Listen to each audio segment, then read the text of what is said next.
तो भाई आप लोग कैसे हैं? अच्छे हैं ना? आई होप आप लोग अच्छे होंगे और अपनी पढ़ाई को अच्छे से करेंगे। तो एक बार फिर ब्रिजेश क्लास में आप लोग का स्वागत करता हूं। तो मेरे भाई आज की इस क्लास में हम लोग हिंदी स्पेशल का प्रैक्टिस सेट 2 का पार्ट 1 पढ़ेंगे। तो जो भी भाई अभी प्रैक्टिस सेट 1 के पार्ट 1 और पार्ट 2 को नहीं देखे हो जाके जरूर देख लें। तो सभी भाई बहनों को थैंक यू सो मच, आप लोगों ने प्रैक्टिस सेट 1 के पार्ट 1 और पार्ट 2 को प्यार बहुत दिया, तो ऐसे ही प्यार बनाए रखेंगे। तो सभी को थैंक यू सो मच। तो आते हम लोग देन क्वेश्चन फर्स्ट पे देखते हैं क्वेश्चन फर्स्ट क्या दिया है। एक चीज़ बता दें, यह क्लास सभी भाई बहन ले सकते हैं, जिसका भी यूपीएसआई या यूपी कांस्टेबल का एग्जाम है सभी लोग इस क्लास को ले सकते हैं। इस क्लास में मेरे भाई हम सारे चैप्टर के इंपॉर्टेंट क्वेश्चन को यहाँ प्रैक्टिस करवाएंगे। तो सभी एक शार्ट नोट्स बनाएंगे ताकि जो भी हम क्वेश्चन के बारे में अलग से एक्सप्लेन करें या उस क्वेश्चन से रिलेटेड जो भी क्रॉस क्वेश्चन बनते हैं जब हम उसको बताएं तो अपने काफ़ी अच्छे से नोट डाउन कर पाएँ। तो हम लोग आते हैं दिन क्वेश्चन फर्स्ट पे देखते हैं क्वेश्चन फर्स्ट क्या दिया है। एक चीज़ और, अगर आपको इस क्लास का पीडीएफ फाइल चाहिए तो मेरे भाई ये जो दिया गया नंबर है 8869996686 पे आप हमें व्हाट्सअप मैसेज करेंगे, हम इस क्लास का पीडीएफ फाइल आपको शेयर कर देंगे। तो आते हम लोग देखते हैं क्वेश्चन फर्स्ट क्या दिया है। क्वेश्चन इसमें ये पूछा है कि राजन द्वारा, क्या पूछा है इसमें, राजन द्वारा किताब पढ़ी जाती है, इस वाक्य में वाच्य का कौन सा प्रकार है। तो पहले हम लोग जान लेते हैं वाच्य किसे कहते हैं, तब हम लोग इसके आंसर को देखते हैं। तो मेरे भाई हम लोग एक बार जब इसके वाच्य को किसे कहते हैं या वाच्य कितने प्रकार के होते हैं एक बार हम लोग इसको देख लेंगे, तो ताकि जब नेक्स्ट क्वेश्चन आए दूसरे क्वेश्चन को हम लोग अच्छे से कर पाएँ। तो आते हम लोग देखते हैं क्या होता है। तो मेरे भाई एग्जामिनर यहाँ सीधा सीधा क्वेश्चन बना देता है, पूछता है कि वाच्य कुल कितने प्रकार के होते हैं। तो वाच्य कितने प्रकार के होते हैं, वाच्य 3 प्रकार के होते हैं। पहला होता है कृतवाच्य, दूसरा होता है कर्मवाच्य और तीसरा होता है भाववाच्य। तो सभी साथ एक बार बताएं कि वाच्य कितने प्रकार के होते हैं। वाच्य 3 प्रकार के होते हैं, पहला कृत, दूसरा कर्म और तीसरा भाववाच्य। इसकी पहचान को हम बता दें, पहचान कैसे करेंगे आप जब क्वेश्चन आएगा। तो मेरे भाई कृतवाच्य में कर्ता के साथ ने विभक्ति का प्रयोग होगा और कुछ भी न हो, उस मतलब शून्य कारक के फॉर्म में हो तो उसे कृतवाच्य कहेंगे। एग्जाम्पल कि रोहित ने खाना बनाया या लड़की स्कूल जाती है। तो मेरे भाई कृतवाच्य को कैसे पहचाना, कृतवाच्य में मेरे भाई ने विभक्ति का प्रयोग होगा, मतलब वहाँ ने वर्ड का प्रयोग होगा। तो जब ऐसा शब्द आएगा तुरंत आपको समझ जाना है कि वह कृतवाच्य है, तो इसकी ये पहचान है। अब कर्मवाच्य की पहचान है मेरे भाई, क्रिया के साथ से या के द्वारा लगा हो तो उसे मेरे भाई कर्मवाच्य की पहचान है, और क्रिया का रूप कर्म के अनुसार हो तो उसे कर्मवाच्य कहेंगे। उदाहरण के लिए मेरे भाई मीरा से खाना बनाया जाता है या पत्र लिखा जाता है। तो जब सेंटेंस में से या के द्वारा लग गया तुरंत आपको समझ जाना कि वो कर्मवाच्य है। और भाववाच्य क्या पहचान है मेरे भाई, क्रिया सकता है या नहीं हो, साथ हो और क्रिया का भाव प्रधान हो। अक्सर इनमें मेरे भाई से का प्रयोग होता है लेकिन कर्म मौजूद नहीं होता है। तो जब ऐसे सिंपल भाववाच्य को पहचानना है जिस सेंटेंस में मेरे भाई से या मतलब वह एक तरीके से करने के लिए या अपने द्वारा न करने के लिए वो जब शब्द प्रयोग करे तो तुरंत समझ जाना को भाववाच्य है। तो इसका एग्जाम्पल यही है कि मुझसे अब चला नहीं जाता। तो ऐसा जब सेंटेंस है तब आपको तुरंत समझ जाना कि वह भाववाच्य है। अब जब यहाँ सीधा सीधा क्वेश्चन एग्जामिनर बनाता है, पूछता है कि वाच्य कितने प्रकार के होते हैं, आपको 3 बताना है, पहला कृत, दूसरा कर्म और तीसरा भाववाच्य। अब यही क्वेश्चन पूछा था इसमें कि राजन द्वारा किताब पढ़ी जाती है, इस वाक्य में वाच्य का कौन सा प्रकार है। तो मेरे भाई हम बताए थे कि जिस सेंटेंस में द्वारा या से का प्रयोग हुआ तुरंत आपको समझ जाना कि वह कर्मवाच्य है। तो इसका सही उत्तर क्या हो जाएगा, सी यानी कर्मवाच्य इसका सही उत्तर हो जाएगा। तो एक बार हम इसके प्रकार को बता दिए और इसकी पहचान बता दिए। अब जब दूसरा क्वेश्चन आएगा तो वो आप अपने से अच्छे से कर पाएंगे। तो हम लोग आते दिन क्वेश्चन नंबर 2 पे। क्वेश्चन नंबर 2 देखे थे क्या दिया है इसमें। क्वेश्चन नंबर 2 दिया है इसमें निम्नलिखित में सही युग्म नहीं है, मतलब इन चारों में से एक गलत है, वही पूछना चाह रहा है। तो पहला दिया इसमें घोड़ों का घर कितनी दूर है। कर्म इसका मतलब ये किससे एक तरीके से रिलेट करेगा, वही हम पूछा है। तो यही पूछा है कि घोड़ों का घर कितनी दूर है, कर्मठ व्यक्ति के लिए सफलता सरल होती है। ये बोल रहा है कि क्या ये सेंटेंस इसके लिए सही बैठ रहा है। दूसरा ऑप्शन दिया है कि खटिया सेना का मतलब बीमार होना, और तीसरा दिया दांत कटी रोटी होना, इसका मतलब होता है गहरी दुश्मनी होना, और लास्ट वाला दिया है मतलब डी दिया है थूक कर चाटना, वचन देकर फिर जाना। तो इसमें पूछा कि इनमें से कौन सा गलत है। तो आप अच्छे से क्वेश्चन एग्जाम में पढ़िएगा, उसमें देखिए ऐसे नहीं करके देता है, इस चीज़ को जरूर पढ़ लीजिएगा तब आप अच्छे से उसके आंसर को करिएगा, नहीं तो गलत हो जाएगा। तो इसमें पूछा है इन चारों में से कौन सा गलत है। तो पहला तो सही है, घोड़ों का घर कितनी दूर है, इसका मतलब होता है कर्मठ व्यक्ति के लिए सफलता सरल होती है। और दूसरा भी सही है, खाटिया सेना बीमार होना, इसका मतलब सही है। ये तीसरा वाला गलत है मेरे भाई, दांत कटी रोटी होना, तो इसका मतलब मेरे भाई होता है दुश्मनी नहीं होता, इसका मतलब होता है दोस्ती होना। अपने कॉपी में नोट डाउन कर लो कि दांत काटी रोटी होना, इसका मतलब होता है गहरी दुश्मनी नहीं होता, इसका मतलब होता है दोस्ती होना। तो इसका ये सही बैठेगा, अपने कॉपी में सभी भाई बहन नोट कर लेंगे कि गहरी दोस्ती होना न कि दुश्मनी होना। और तीसरा वाला तो सही है, थूक कर चाटना मतलब वचन देकर फिर जाना, तो यही इसका सही उत्तर हो जाएगा। सी वाला मतलब यही गलत है, तो दुश्मनी नहीं होता मेरे भाई, इसका मतलब होता है दोस्ती होना, तो यही इसका गलत उत्तर है। और सब सारे ऑप्शन सही हैं। तो हम लोग आते हैं दिन क्वेश्चन नंबर नेक्स्ट पे, मतलब क्वेश्चन नंबर तीसरे पे। तो अब जैसे इससे भी जो इंपॉर्टेंट क्रॉस क्वेश्चन बनते हैं उसको एक बार बता के तो हम लोग क्वेश्चन नंबर तीसरे पर आते हैं। तो देखते हैं मेरे भाई, जैसे एग्जांपल जो एक मतलब ये हम स्क्रीनशॉट लगा दिए, देख सकते हैं। जैसे एक दिया अग, एक दिया अध। एक मतलब अग का अर्थ होता है मेरे भाई सर्प, और सर्प या बर्तन कहते हैं, और उसके बाद जबकि अध का अर्थ होता है मेरे भाई पाप। तो ये चीज़ यहाँ से एग्जामिनर बहुत क्वेश्चन बनाता है ऐसे सेंटेंस को पूछकर। तो अग का क्या मतलब बताएंगे, सर्प या पर्वत बताएंगे, और अध का अर्थ क्या बताएंगे मेरे भाई, पाप बताएंगे। अच्छे से नोट डाउन करेंगे। अब यहाँ से देखिए, एक दिया है अनल, एक दिया अनिल। तो अनल का अर्थ होता है मेरे भाई आग होता है, जबकि अनिल का अर्थ होता है मेरे भाई हवा। तो यहाँ से जब ऐसे पर्यायवाची पूछ ली कि अनल का पर्यायवाची क्या है, तो आप क्या बताएंगे मेरे भाई, आग बताएंगे, और अनिल का पूछे तो क्या बताएंगे, हवा बताएंगे। और दूसरा नेक्स्ट दिया है अभिज्ञ और क्या दिया है, अभिज्ञ और अभिज्ञ दिया है। तो अभिज्ञ का अर्थ होता है मेरे भाई जानकर, और जबकि अभिज्ञ का अर्थ होता है मूर्ख। तो एक अभिज्ञ का मतलब होता है मेरे भाई जिसमें भ लगा रहा है समझ जाना कि वो जानकर होगा, और जिसमें व लगा रहा है उसमें समझ जाना कि मूर्ख होना उसका मतलब होता है। ऐसे इसकी पहचान कर लेंगे। और नेक्स्ट दिया है अयस और अयस। तो मतलब मिलता जुलता है, थोड़ा सा आपको अच्छे से इसको क्लियर करना है। तो अयस बड़ा वाले स में मेरे भाई इसका मतलब होता है बदनामी, और छोटे वाले स का मतलब होता है लोहा। तो ऐसे आप स्क्रीनशॉट इसको लेकर अच्छे से याद कर लेंगे, क्योंकि यहाँ से क्वेश्चन बना लेता है बहुत हो एग्जामिनर। तो हम लोग आते हैं दिन क्वेश्चन नंबर तीसरे पे। क्वेश्चन नंबर तीसरा ये दिया कि हम ताजमहल देखने, क्या पूछा है, हम ताजमहल देखने जाएंगे। इस वाक्य में हम सर्वनाम का कौन सा प्रकार है। तो मेरे भाई आप अच्छे से क्वेश्चन पढ़िएगा, देखिएगा कि सर्वनाम पूछा कि या संज्ञा पूछा है, नहीं तो आप जल्दी से आंसर को मतलब उसके टिक करने में चले जाएंगे, तुरंत गलत हो जाएगा। तो क्वेश्चन को अच्छे से अंडरलाइन करके पढ़ना है, ताकि क्वेश्चन पूछ क्या रहा है। क्वेश्चन ये पूछ रहा है कि हम ताजमहल देखने जाएंगे, इस वाक्य में हम सर्वनाम का कौन सा प्रकार है। तो अब यहाँ से क्वेश्चन कई बनाएंगे। सर्वनाम पूछेगा कि इसके कुल कितने प्रकार होते हैं, और इसके कुल कितने संख्या होते हैं, कौन सा सर्वनाम का क्या पहचान है। तो हम लोग एक बार इसको देख लेंगे, ताकि जब नेक्स्ट क्वेश्चन आए तो उसको आप अपने से आप उस क्वेश्चन का उत्तर दे पाएँ। तो आते हम लोग देखते हैं क्या दिया है। जैसे मेरे भाई सर्वनाम की परिभाषा क्या हो जाएगी, आप देख सकते हैं। सर्वनाम एक ऐसा शब्द है जो संज्ञा के स्थान पर प्रयोग होता है। संज्ञा का मतलब होता है नाम, जैसे आपका नाम है अमन या शिवम नाम है, तो उसी को मेरे भाई संज्ञा कहते हैं। और सर्वनाम वहाँ प्रयोग होता है जैसे आप अपने दोस्त से बात कर रहे हैं किसी तीसरे के बारे में। जैसे आप कहते हैं कि वह हमारा दोस्त बहुत अच्छा है, तो उसका नाम तो ले नहीं रहे हैं। तो जब मेरे भाई जिस जगह नाम का प्रयोग नहीं किया जाता वहाँ सर्वनाम का प्रयोग किया जाता है। तो ऐसे सिंपल समझ जाना, ये हमारा तरीका है। वैसे इसमें भी दिया है, उसको भी दिखा देंगे। तो सिंपल समझ जाना, जहाँ नाम नहीं लिया जाता वहाँ सर्वनाम का प्रयोग किया जाता है, जहाँ नाम लिया जाता है तो वहाँ उसी को संज्ञा कहते हैं।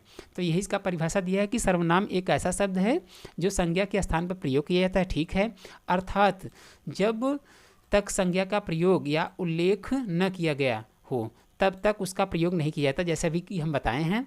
तो सिंपल आपको यही समझना है कि जिस जगह नाम का प्रयोग नहीं होता वहाँ सर्वनाम का प्रयोग होता है। सर्वनाम में जैसे आ जाता है वह आ जाता है, यह आ जाता है, मैं आ जाता है, उसने आ जाता है, तुम आ जाता है, ऐसा जब शब्द आ जाए तुरंत आपको समझ जाने को सर्वनाम है, और यह संज्ञा के स्थान पर प्रयोग होता है। अब सर्वनाम के कुल कितने भेद होते हैं और कुल इतनी इसके संख्या होते हैं, इसको हम लोग देख लेते हैं।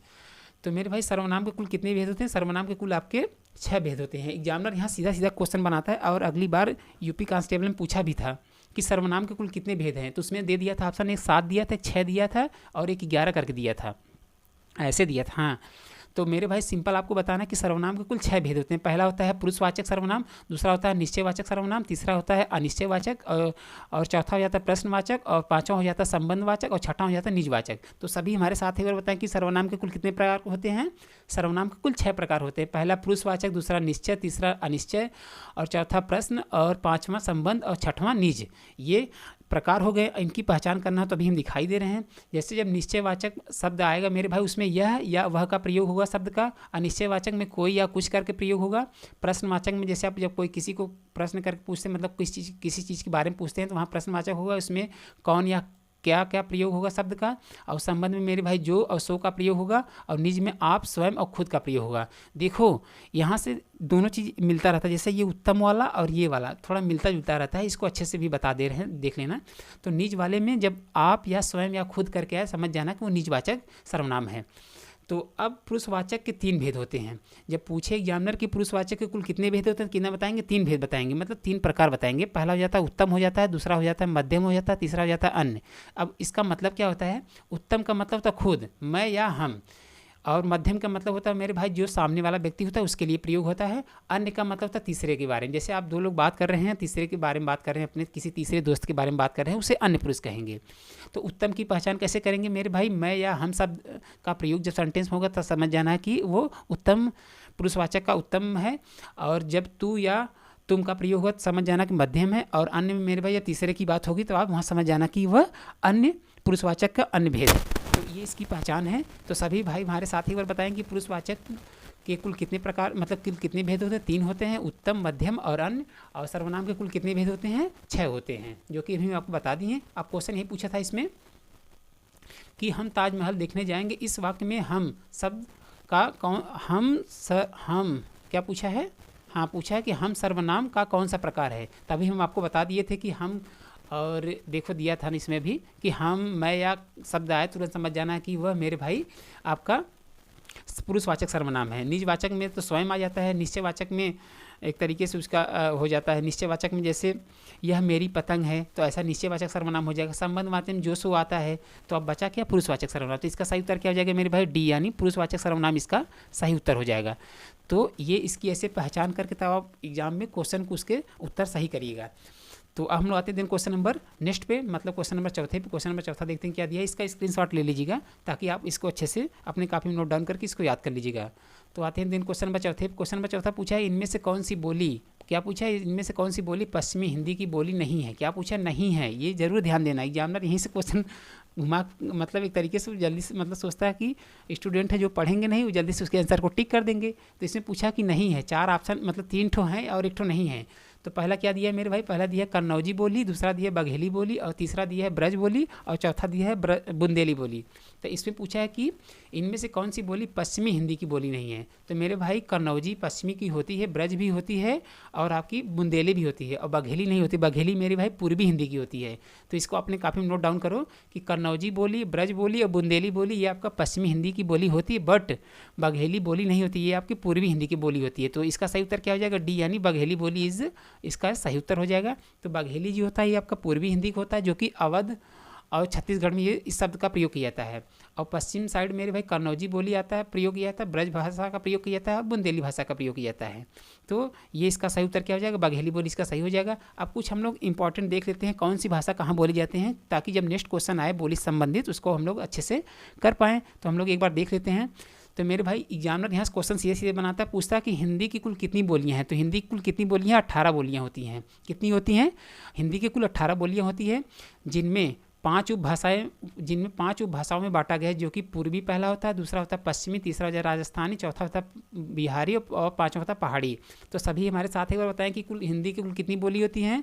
18 बोलियाँ होती हैं। और कितनी उपभाषाएँ होती हैं हिंदी की? 5 उपभाषाएँ होती हैं। तो यहाँ से एक क्वेश्चन सीधा सीधा बना लेता है, और तो इसीलिए हम इसकी परिभाषा को यहाँ लगा दिए हैं। तो इसमें यही और दिया है कि ये 18 बोलियाँ पूर्वी हिंदी पश्चिम जो भी आपको बताए हैं वही यहाँ दिया है। तो सिंपल आपको यही जानना कि 18 बोलियाँ होती, 5 उपभाषाएँ होती है।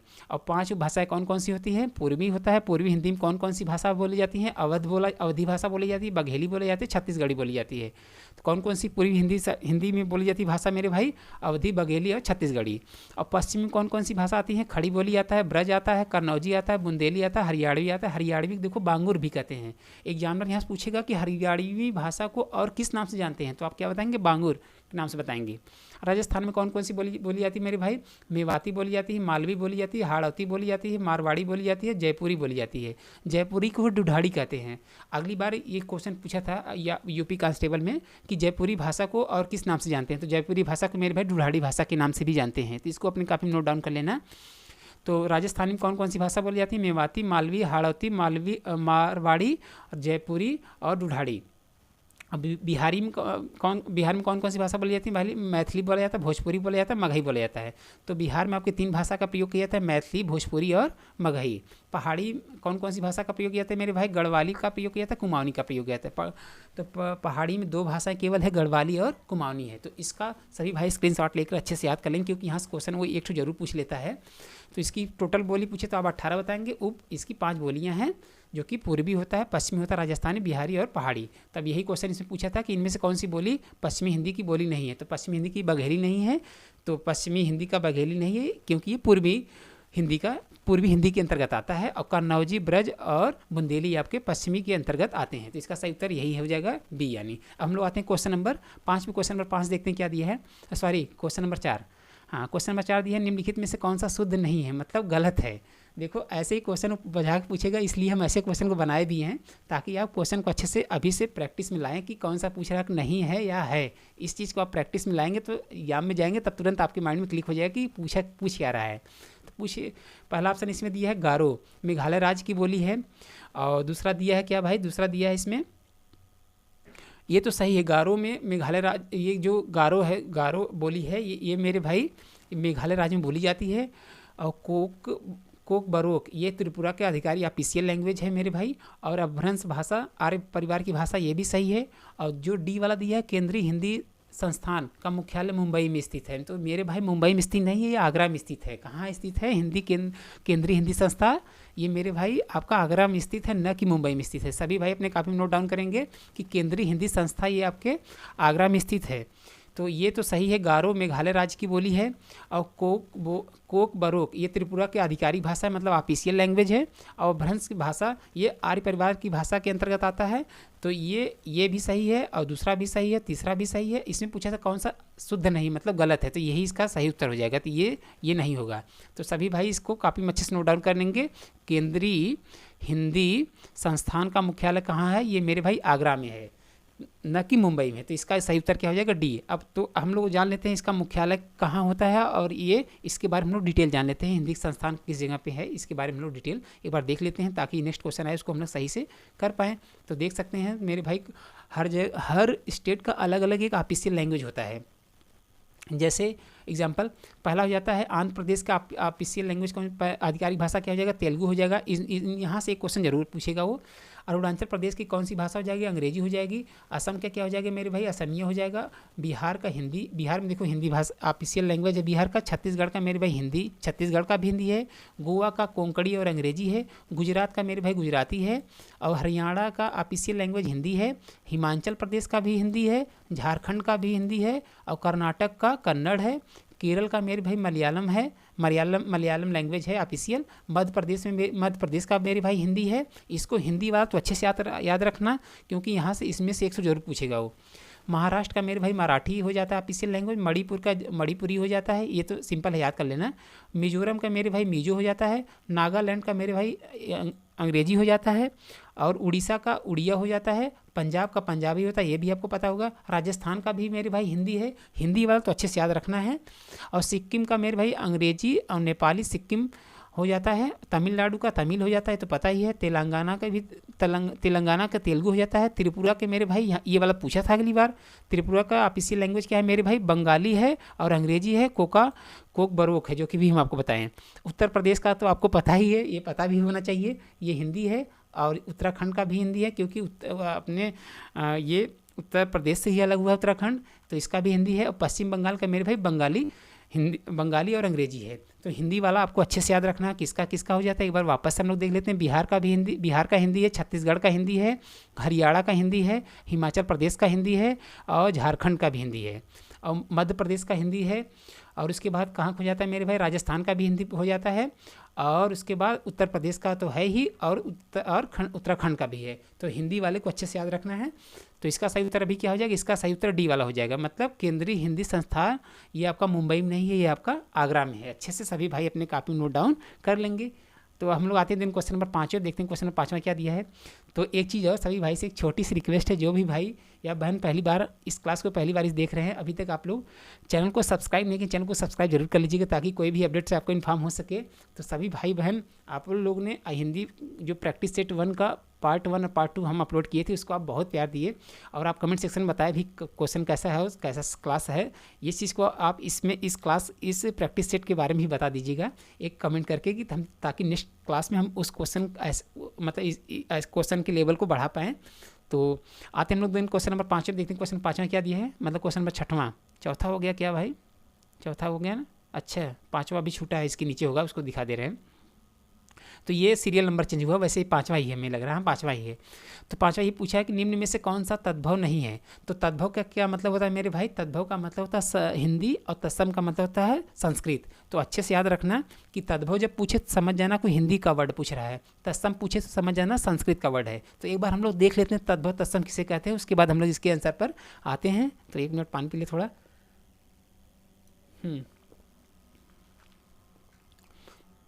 तो मेरे भाई तद्भव तत्सम किसे कहते हैं, जैसे देख सकते हैं। तो यहाँ से एक क्वेश्चन पूछ लेगा, वो पूछता भी है, यूपीएसआई हो या यूपी कांस्टेबल या लेखपाल हो, उसमें तद्भव तत्सम तद्भव से पूछता है क्वेश्चन। तो इसलिए हम इस क्वेश्चन के यहाँ ले लिए हैं। तो संस्कृत भाषा के कुछ ऐसे शब्द होते हैं जो हिंदी में बिना परिवर्तन के प्रयुक्त होते हैं, मतलब बिना बदलाव के प्रयुक्त होते हैं। उन शब्दों को मेरे भाई तत्सम शब्द कहते हैं, मतलब संस्कृत के शब्द कहते हैं।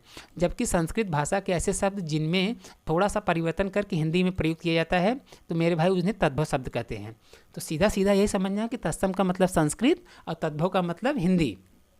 जैसे कुछ एग्जाम्पल हम लगा दिए, देख सकते हैं। तो अग्नि एक तत्सम शब्द है, मतलब संस्कृत है, इसका तद्भव क्या हो जाएगा? हिंदी शब्द आग हो जाएगा। अगम का क्या हो जाएगा मेरे भाई? अगम हो जाएगा। अमूल का क्या हो जाएगा? अमोल हो जाएगा। सभी भाई हमारे साथ एक एक बार बोलेंगे। अमूल का क्या हो जाएगा? अमोल होगा। अज्ञान का क्या हो जाएगा? अनजान हो जाएगा। अमृत का क्या हो जाएगा मेरे भाई? अमृत हो जाएगा। कदली का क्या हो जाएगा? केला हो जाएगा। अष्ट का क्या हो जाएगा? 8 हो जाएगा। अक्षी का क्या हो जाएगा? आँख हो जाएगा। कोकिल का क्या हो जाएगा? कोयल हो जाएगा। ये अच्छी वाला याद रखना, अगली बार पूछा भी था कांस्टेबल में। अक्षी का क्या हो जाएगा? आँख हो जाएगा। आमलक का मेरे भाई आंवला होता है, क्या होता है आमलक का? तद्भव मतलब हिंदी शब्द आंवला होता है। आम्र का मेरे भाई आम होता है, ये तो आपको पता ही है।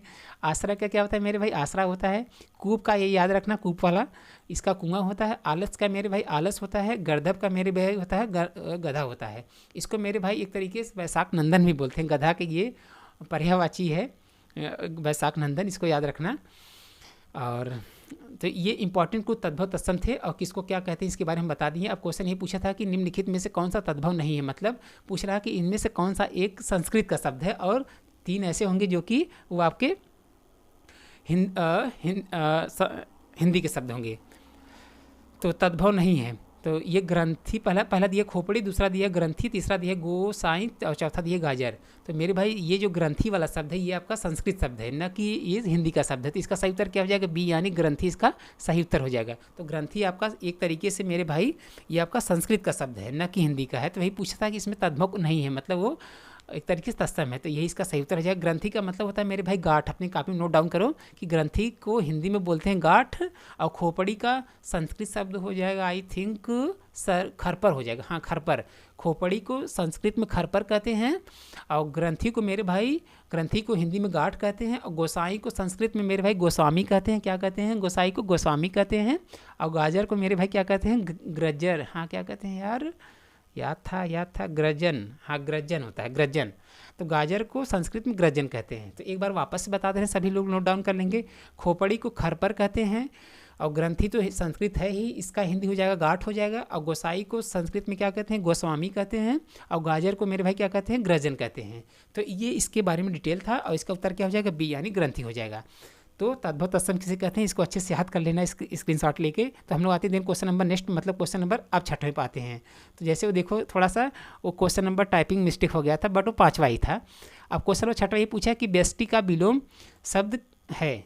पूछ रहा कि इन चारों में से व्यष्टि का कौन सा विलोम होगा। पहला दिया प्राची, दूसरा दिया क्या दिया है? समष्टि, और तीसरा दिया है मेरे भाई क्या दिया है? सृष्टि दिया है, और चौथा दिया है उदीची। तो मेरे भाई विलोम किसे कहते हैं ये तो आपको पता होगा, जस्ट जो शब्द दिया उसी का उल्टा होता है। बट विलोम को और किस नाम से जानते हैं, एग्जाम में ऐसे करके पूछेगा, तो उसको एक बार हम बता दे रहे हैं। अपने कापी में सभी भाई अपने कापी में अच्छे से नोट डाउन करेंगे। तो जैसे एक चीज़ दिखा दें हम, तो विलोम किसे कहते हैं मेरे भाई? एक दूसरे का उल्टा अर्थ बताने वाले शब्द को मेरे भाई विलोम शब्द कहते हैं। और विलोम शब्द को मेरे भाई विपरीतार्थक शब्द के नाम से भी जानते हैं। किसके नाम से जानते हैं? क्या दिया है? विपरीतार्थक शब्द के नाम से भी जानते हैं विलोम शब्द को। एग्जामिनर यहाँ से पूछ लेगा कि विलोम शब्द को और किस नाम से जानते हैं, तो क्या बताएंगे आप? क्या दिया है? विपरीतार्थक। हाँ, विपरीतार्थक शब्द के नाम से भी जानते हैं। जैसे इसका मतलब एक एग्जाम्पल होता है अस्त का मतलब होता है उदय होता है, छोटा का मतलब मेरे भाई बड़ा होता है, ऊपर का मतलब नीचे होता है, कठोर का मतलब कोमल होता है। तो सीधा सीधा ये समझना है कि जो शब्द दिया है जस्ट उसी का उल्टा होगा, तो वो वही शब्द पूछेगा जो आप कभी सुने नहीं होंगे। तो यहाँ कुछ हम लगा दिए इंपॉर्टेंट विलोम शब्द देख सकते हैं। जैसे हानि का लाभ होगा, ये आपको पता होगा। आवश्यक का अनावश्यक होता है। मान का मेरे भाई अपमान होता है। जन्म का मृत्यु होता है। दुर्गम का सुगम होता है। दुर्लभ का सलभ होता है। ये वाला याद रखना, दुर्गम का सुगम होता है। जन्म का मृत्यु आपको पता ही है। दुर्लभ का ये क्या होगा, दुर्लभ का सलभ होगा, ये भी याद रखना। और लघु का दीर्घ, ये भी पता होगा, लघु मतलब छोटा, दीर्घ मतलब बड़ा। उदय का अस्थ होगा, ये भी पता होगा आपको। पाप का पूर्ण, ये भी पता होगा। इच्छा का अनिच्छा होगा, ये तो नहीं पता होगा, अच्छे से याद कर लेना अनिच्छा। आशा का निराशा, ये भी पता होगा। आदर का अनादर होता है, ये भी पता होगा। उदार का अनुदार होता है, ये भी पता होगा। गुण का दोष होता है, ये भी पता होगा। बट आदि वाला जरूर याद रखना। आदि का मतलब था शुरुआत, आदि का मतलब ये मत समझना अंत होता है। आदि का मतलब किसी चीज़ की शुरुआत होता है, और अंत का मतलब होता है खत्म होना, मतलब वो तरीके से समाप्त हो जाना। आदि का अंत होता है। जन्म का मृत्यु होता है। यश का अपयश होता है। और वीर का मेरे भाई कायर होता है। तो कुछ इंपॉर्टेंट ये आपके विलोम शब्द है, इसके स्क्रीनशॉट लेकर अच्छे से आप याद कर लेना। नहीं तो हमारा ऊपर नंबर दिया गया है, आप व्हाट्सएप मैसेज करेंगे, हम इस क्लास का PDF फाइल आपको शेयर कर देंगे। वापस हम मोबाइल नंबर भी बता दे रहे हैं, नोट डाउन कर लेंगे। मोबाइल नंबर है 8869996686। ये व्हाट्सअप नंबर है, इस पर आप व्हाट्सअप करेंगे, हम इस क्लास का PDF फाइल आपको शेयर कर देंगे। तो ये इंपॉर्टेंट है, इसके स्क्रीनशॉट लेकर अच्छे से इसको याद रखना। अब यही पूछा था कि व्यष्टि का विलोम शब्द है। पहला दिया प्राची, प्राची का मतलब होता है पूरब होता है, हाँ तो ये तो होगा नहीं। और दूसरा दिया समष्टि दिया। तीसरा दिया सृष्टि, और डी वाला दिया है उदीची। तो मेरे भाई व्यष्टि का समष्टि होता है। इसका सही उत्तर क्या हो जाएगा, बी, यानी व्यष्टि का समष्टि हो जाएगा। व्यष्टि का मतलब होता है मेरे भाई एक व्यक्ति होता है। अपने कापी में नोट डाउन करो, व्यष्टि का मतलब होता है एक व्यक्ति। इसको आप गूगल करके देख लेना। व्यष्टि को बोलते हैं एक व्यक्ति, मतलब कोई एक मनुष्य। तो व्यष्टि का मतलब होता है एक व्यक्ति, और समष्टि का मतलब होता है सामूहिकता, मतलब एक तरीके से ग्रुप जो होते हैं। तो समष्टि ये संस्कृत शब्द है, तो समष्टि का मतलब होता है सामूहिकता होता है। अपने कापी में सभी भाई बहन नोट डाउन करेंगे। समष्टि का मतलब सामूहिकता। उसके बाद व्यष्टि का मतलब एक व्यक्ति या एक मनुष्य। और प्राची का मतलब होता है पूरब। और उसके बाद सृष्टि दिया। सृष्टि का मतलब होता है प्रलय होता है। सृष्टि का क्या मतलब हो जाएगा मेरे भाई, प्रलय होगा। और उदीची का मतलब होता है उत्तर होता है। तो इस चीज़ को सभी भाई अपने कापी में नोट डाउन कर लेंगे। एक बार जल्दी से बता रहे हैं, सभी लोग नोट डाउन कर लेंगे। प्राची का मतलब होता है पूरब। समष्टि का मतलब होता है सामूहिकता। और सृष्टि का मतलब होता है प्रलय। उदीची का मतलब होता है मेरे भाई उत्तर होता है। तो इस क्वेश्चन के बारे में डिटेल इन्फॉर्मेशन था। अब लोग आते हैं दिन क्वेश्चन नंबर नेक्स्ट में, मतलब क्वेश्चन नंबर 7वें पे। क्वेश्चन नंबर 7वां क्या दिया है, क्वेश्चन नंबर 7वें पे आने पहले मोस्ट इंपॉर्टेंट यहाँ स्क्रीनशॉट लगा दिए, देख सकते हैं। विलोम शब्द जो कि ज्ञानर यहाँ से बहुत पूछे, मतलब इनमें से जो इंपॉर्टेंट बनता है उसी को हम यहाँ लिए हैं। तो एक बार इसको अच्छे से पढ़ लेना, कुछ हम बता भी दे रहे हैं, देख लेना एक बार। सदाचार का कदाचार होता है। गौरव का मेरे भाई लाघव होता है। अनुरक्ति का विरक्ति होता है। अनुग्रह का विग्रह होता है। निंदा का स्तुति होता है। आदुत का मेरे भाई तिरस्कृत होता है। नैसर्गिक वाला ये पूछा था अगली बार, नैसर्गिक क्या हो जाएगा, कृत्रिम हो जाएगा, कृत्रिम हो जाएगा। और प्राची का मेरे भाई अभी हम बताए थे प्रतीच होता है। और सृष्टि देखो यही पूछा था। समष्टि का क्या हो जाएगा, व्यष्टि हो जाएगा। और विधि का क्या हो जाएगा मेरे भाई, निषेध हो जाएगा। आह्वान का क्या हो जाएगा, विसर्जन हो जाएगा। अनी का क्या हो जाएगा, हल हो जाएगा। और आर्वीभूत का क्या हो जाएगा, तिरोभूत हो जाएगा। तो ये कुछ इंपॉर्टेंट विलोम है, इसको स्क्रीनशॉट लेकर अच्छे से याद रखना, क्योंकि जो इंपॉर्टेंट बनते हैं उसी को यहाँ सेलेक्ट करके स्क्रीनशॉट लिए हैं। तो अच्छे से इसका स्क्रीनशॉट ले लेंगे सब लोग। हम लोग आते हैं दिन क्वेश्चन नंबर नेक्स्ट पे, मतलब क्वेश्चन नंबर 8 पे। क्वेश्चन नंबर 8वां यही पूछा है मेरे भाई, मागधी अपभ्रंश से विकसित बोली कौन सी है। फर्स्ट दिया मालवी, दूसरा दिया खड़ी बोली, तीसरा दिया मगही, और चौथा दिया है ब्रज। तो मेरे भाई कौन सा अपभ्रंश, कौन सी बोली किस जगह एक तरीके से पहले बोली जाती है, हम लोग इसको एक बार देख लेते हैं, ताकि नेक्स्ट क्वेश्चन जब इससे आए तुरंत आपको समझ में आ जाए। तो एक बार हम क्वेश्चन को इसलिए तुरंत नहीं बता दे रहे हैं उसके आंसर को, ताकि आप अभी हम बता देंगे तुरंत आपको एक ही क्वेश्चन याद होगा। ऐसे हम हर एक क्वेश्चन से जो क्रॉस क्वेश्चन बनते हैं उसको भी एक्सप्लेन करते चलेंगे। तो आप जब नेक्स्ट क्लास में वैसा क्वेश्चन आए तो अपने से आप उसका उत्तर दे पाए, इसलिए हम एक्सप्लेन करते चल रहे हैं। तो हम लोग देख लेते हैं कौन सी बोली कहाँ बोली जाती है एक बार, उसके बाद हम लोग इसके आंसर पे आते हैं। जैसे देख सकते हैं स्क्रीनशॉट हम लगा दिए मेरे भाई। अपभ्रंश किसे कहते हैं, पहले हम लोग इसके बारे में जान लेते हैं पूरा डिटेल। तो अपभ्रंश किसे कहते हैं मेरे भाई, अपभ्रंश का शाब्दिक अर्थ होता है मेरे भाई बिगड़ा हुआ, मतलब एक तरीके से उसी का बदलाव, बिगड़ा हुआ या गिरा हुआ। जब भाषा का रूप सुसंस्कृत न रहकर बोलचाल के रूप में प्रयोग होने लगता है तो मेरे भाई उसे पंडितों विद्वानों की सृष्टि में वह भाषा बिगड़ी हुई भाषा मानी जाती है, तो उसे अपभ्रंश की संज्ञा दी जाती है। मतलब एक तरीके से कहने का मतलब यही है कि जो भी शब्द एक तरीके से हम लोग अपने अपने द्वारा बोलचाल में प्रयोग करने लगते हैं, उसी को अपभ्रंश कहते हैं। जो मतलब आम में बोलचाल होने लगती है उस भाषा का प्रयोग, उसी को अपभ्रंश कहते हैं। तो जैसे एग्जाम्पल अभी नीचे लगा दिए दिखाएंगे। तो अपभ्रंश को मेरे भाई अवहट और यामनर यहाँ से पूछेगा कि अपभ्रंश को और किस किस नाम से जानते हैं, तो यहाँ से देख लेना एक बार अच्छे से। तो अपभ्रंश को मेरे भाई अवहट भी कहते हैं, अवहट कहते हैं, अवहत्थल क्या दिया है, अवहत्थ, हाँ अवहत देख कहते हैं, देश भाषा भी कहते हैं, विभिष्ट भी कहते हैं, और पट मंजरी भी कहते हैं, अवहट भी कहते हैं, अभिरोक्ति भी कहते हैं। भाषा कहा जाता है, मतलब इतने नाम से जानता है। अब एग्जामिनर यहाँ से क्वेश्चन एक जरूर बनाएगा, तो ऐसे सीधा सीधा पूछेगा कि अपभ्रंश को और किस किस नाम से जानते हैं, तो क्या क्या बताएंगे, अवहट बताएंगे, अवहट्ट बताएंगे, अवहत्थ बताएंगे, देश भाषा बताएंगे, भ्रष्ट बताएंगे, पट मंजरी बताएंगे, या ओहट बताएंगे, या अभिरोक्ति बताएंगे। इनमें से कोई एक देगा, उसको आपको बताना है, सबको बट याद करके रखना है अच्छे से। तो मेरे भाई इसी को अपभ्रंश भाषा कहते हैं। अपभ्रंश का संधिकालीन मेरे भाई भाषा है। अपभ्रंश का एक संधिकालीन भाषा है, क्योंकि यह मध्यकालीन आर्य भाषा आधुनिक भारतीयों द्वारा ये प्रयोग किया गया था। अपभ्रंश की बोली में से सभी आधुनिक भारतीय भाषाएं अद्वितीय हैं। तो ये तो कुछ इसका मतलब नहीं है, बस इसके कितने इसको क्या बोला जाता है इसको अच्छे से याद रखना, और अपभ्रंश का क्या मतलब इसको याद रखना। अब यहाँ से देखो क्या है। तो ब्रांचड़ का मतलब, ब्रांचड़ ये भाषा है मेरे भाई कहाँ से है, ब्रांचड़ मेरे सिंधी का प्रयोग होता है, के में लहंदा का और टक में पंजाबी का। तो ये सब भाषाएँ हैं।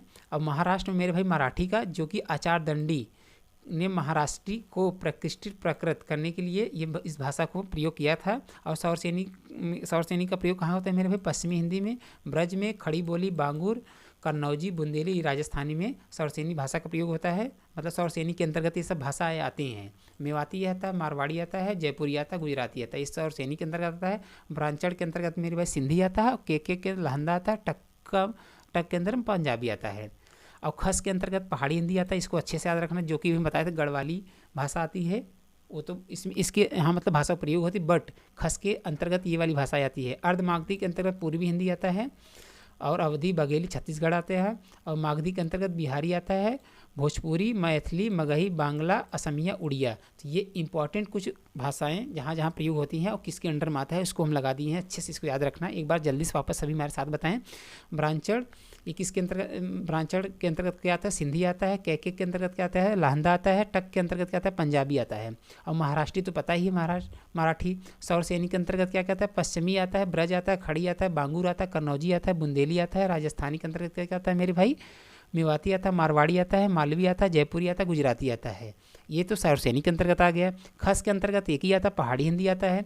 अर्धमागधी के अंतर्गत कौन सा आता है, पूर्वी हिंदी आता है, और अवधी बघेली छत्तीसगढ़ी आता है। और मागधी के अंतर्गत क्या क्या आता है मेरे भाई लोग, बिहारी आता है। बिहारी के अंतर्गत भोजपुरी, मैथिली, मगही, बांग्ला और असमिया, उड़िया।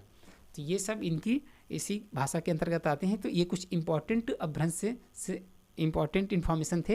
अब क्वेश्चन ये पूछा था कि मागधी अपभ्रंश से विकसित बोली कौन सी है, तो मेरे भाई मागधी अपभ्रंश से मगही होती है। इसका सही उत्तर क्या हो जाएगा, सी, यानी इसका मगही उत्तर सही होगा। मतलब मागधी अपभ्रंश के अंतर्गत मगही आता है, अभी जो कि हम आपको बताए हैं। और कौन से आते हैं, मैथिली भी आता है, भोजपुरी भी आता है, उसको हम दिखाई दिए थे अभी। तो और मालवी तो आपका राजस्थानी है, ये भी बता दिए थे। खड़ी बोली और ब्रज ये आपके इसमें आते हैं, खड़ी बोली और ब्रज आपके सौरसेनी के अंतर्गत आता है। तो इसका स्क्रीनशॉट लेकर अच्छे से याद कर लेंगे। तो अभी इसका सही उत्तर क्या हो जाएगा, सी, यानी मगही मागधी अपभ्रंश के अंतर्गत आता है। अब हम लोग आते हैं क्वेश्चन नंबर 9 पे। क्वेश्चन नंबर 9 देखते हैं क्या दिया है इसमें। क्वेश्चन नंबर 9 दिया है मेरे भाई इसमें, मूर्धन्य अल्पप्राण घोष व्यंजन वर्ड का उदाहरण कौन सा है। तो मेरे भाई ये बहुत मोस्ट इंपॉर्टेंट, यहाँ से एक से व्यंजन से क्वेश्चन पूछता है वो, इसलिए हम ले लिए हैं। तो एक ही बार हम लोग ढेर सारे क्वेश्चन से इसके आसपास में जितने बनते हैं उसको हम लोग यही कवर कर लेंगे। तो पूछ यही रहा है कि मूर्धन्य अल्पप्राण घोष व्यंजन वर्ड का उदाहरण इनमें से कौन सा, चारों में से कौन सा, ये पूछ रहा है कि मूर्धन्य के अल्पप्राण और घोष के अंतर्गत आता है। तो मूर्धन्य किसे कहते हैं, अल्पप्राण किसे कहते हैं, घोष व्यंजन किसे कहते हैं, पहले हम लोग इसके बारे में पता रहेगा तभी हम लोग इसके आंसर को कर पाएंगे। या जिस भी व्यक्ति को पता, मतलब जिस भी भाई को पता होगा वह इसके आंसर को तो दे देगा, बट जिसको नहीं पता होगा इसलिए हम उसको एक्सप्लेन एक बार कर दे रहे हैं। तो मूर्धन्य किसे कहते हैं, अल्पप्राण किसे कहते हैं, एक बार हम लोग इसको देख लेते हैं, उसके बाद हम लोग इसके आंसर पे आते हैं। तो जैसे देखते हैं, लगा दिए स्क्रीनशॉट देख सकते हैं।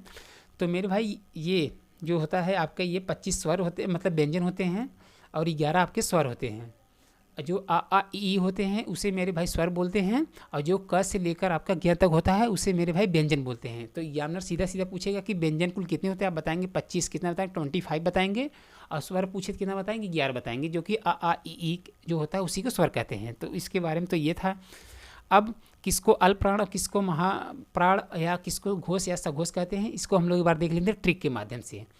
तो कंठ तालव्य, जैसे एग्जामिनर से पूछ ले कि कंठ वर्ड किसे कहते हैं, तो क से लेकर अड़ा तक जो होता है मेरे भाई उसे कंठ कहते हैं, और ह भी कंठ के अंतर्गत आता है। कि इसको जानते रहना, क आता है, ख आता, ग आता, ग आता, अंग भी आता, ह भी आता है, तो इसे कंठ कंठ बोलते हैं। तालव्य किसे के बोलते हैं, च छ ज से लेकर ये जो आपके ज्ञ तक होता है, और य और स ये मेरे भाई तालव्य के अंतर्गत आते हैं। सभी भाई हमारे साथी को बताएं कि तालव्य के अंतर्गत क्या क्या आता है। च से लगाकर ज्ञ तक और य और श, ये सब आपके तालव्य के अंतर्गत आते हैं। मूर्धन्य के अंतर्गत क्या आता है मेरे भाई, ट से लगाकर ये आपका ड़ तक, और य र ल व श भी आपके मूर्धन्य के अंतर्गत आते हैं। तो ये तो आपको पता नहीं होगा, जो भी भाई पता होगा तो इसको भी देख लेंगे अच्छे से, जिसको नहीं पता तो अच्छे से इसको नोट डाउन कर लेंगे।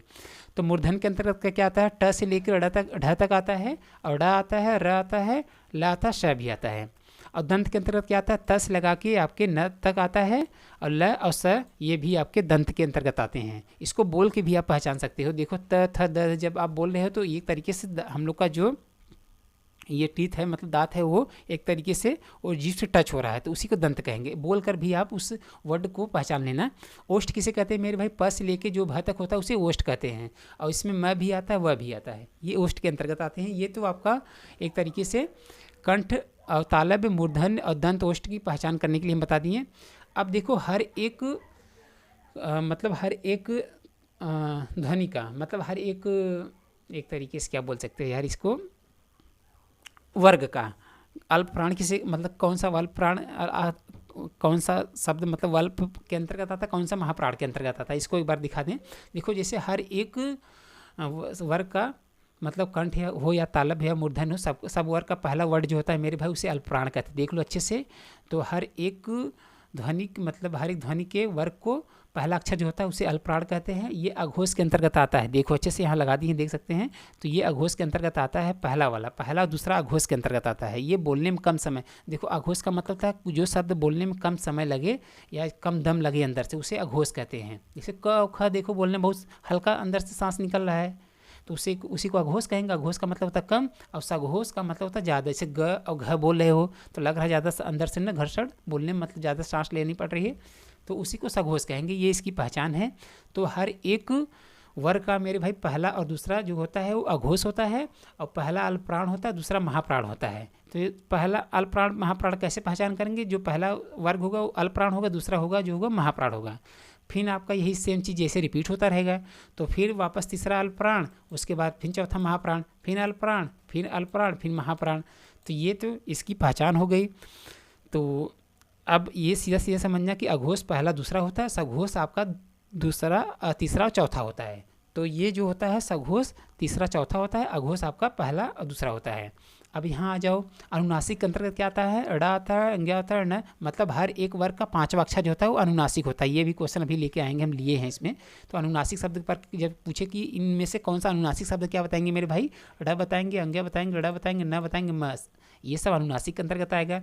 जब अर्धस्वर पूछे क्या बताएंगे, अंतस्थ अर्धस्वर, अंतस्थ अर्धस्वर पूछे क्या बताएंगे, यह बताएंगे, र बताएंगे, ल बताएंगे और वह बताएंगे। ये सब मेरे भाई अंतस्थ के अंतर्गत आते हैं। सीधा सीधा यहाँ से क्वेश्चन पूछ लेता है कि इनमें से कौन सा अंतस्थ व्यंजन है, तो क्या बताएंगे, यह जैसे इनमें से कोई भी आ जाए मतलब एक देगा और चार ठो तो मतलब तीन ठो अलग देगा। तो यह आता है, रा आता है, ला आता है और वह आता है, ये अर्ध के अंतर्गत आता है।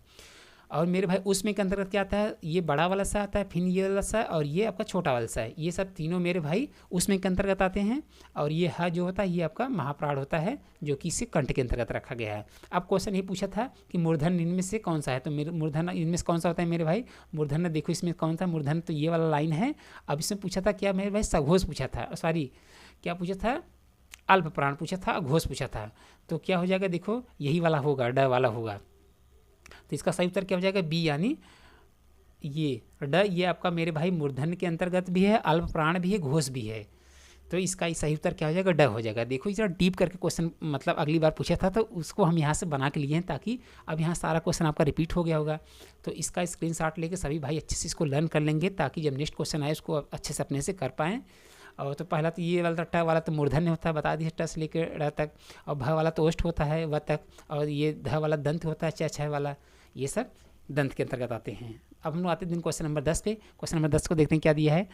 तो क्वेश्चन नंबर 10 इसमें पूछा है कि इनमें से कौन सा शब्द खल का पर्यायवाची शब्द है। तो मेरे भाई यूपीएसआई हो या यूपी कांस्टेबल हो, उनमें पर्यायवाची से 1 से 2 शब्द जरूर आएंगे। तो जो मोस्ट इंपॉर्टेंट पर्यायवाची अगली बार पूछा था उसको हम लिए हैं, और जो कुछ बनने के चांसेस है उसको भी इस बार हम यहाँ कवर करवाएंगे। तो क्या पूछा कि खल का पर्यायवाची शब्द नहीं है, मतलब देखो अच्छे से याद कर लेना, नहीं है ये पूछा, ये मत समझना है। तो इन्हें पूछा खल का पर्यायवाची नहीं है। तो मेरे भाई पहला दिया कुटिल, दूसरा दिया पुर्जा, तीसरा दिया धूर्त, और तीसरा दिया अधम। तो पर्यायवाची किसे कहते हैं और पर्यायवाची को किस नाम से जानते हैं, और इसको एक बार हम लोग देख लेते हैं और कुछ इंपॉर्टेंट पर्यायवाची देख लेते हैं, उसके बाद हम लोग इसके आंसर पे आएंगे। तो ये अच्छे से रुके समझना आप लोग। जैसे देख लो कुछ इंपॉर्टेंट लगा दी हैं। पहले हम लोग देखते हैं पर्यायवाची और किस नाम जानते हैं। तो समान एक जैसा अर्थ देने वाले शब्दों के मेरे भाई पर्यायवाची कहते हैं। किसको कहते हैं मेरे भाई, समान एक जैसे, मतलब उसी के जैसे, मतलब एक तरीके से सिमिलर शब्द होते हैं, इंग्लिश में बोलते हैं। तो समान या एक जैसे अर्थ देने वाले शब्द को मेरे भाई पर्यायवाची शब्द कहते हैं। और पर्यायवाची शब्द को किस नाम से जानते हैं, समानार्थी शब्द के नाम से जानते हैं। किसके नाम से जानते हैं पर्यायवाची शब्द को मेरे भाई, समानार्थी शब्द के नाम से भी जानते हैं। अब यहाँ से अच्छे से पूछ, अच्छे से जानते रहना। एग्जामिनर जब पूछे कि समानार्थी इनमें से कौन से शब्द का समानार्थी शब्द है, तो समझ जाना पर्यायवाची पूछ रहा है।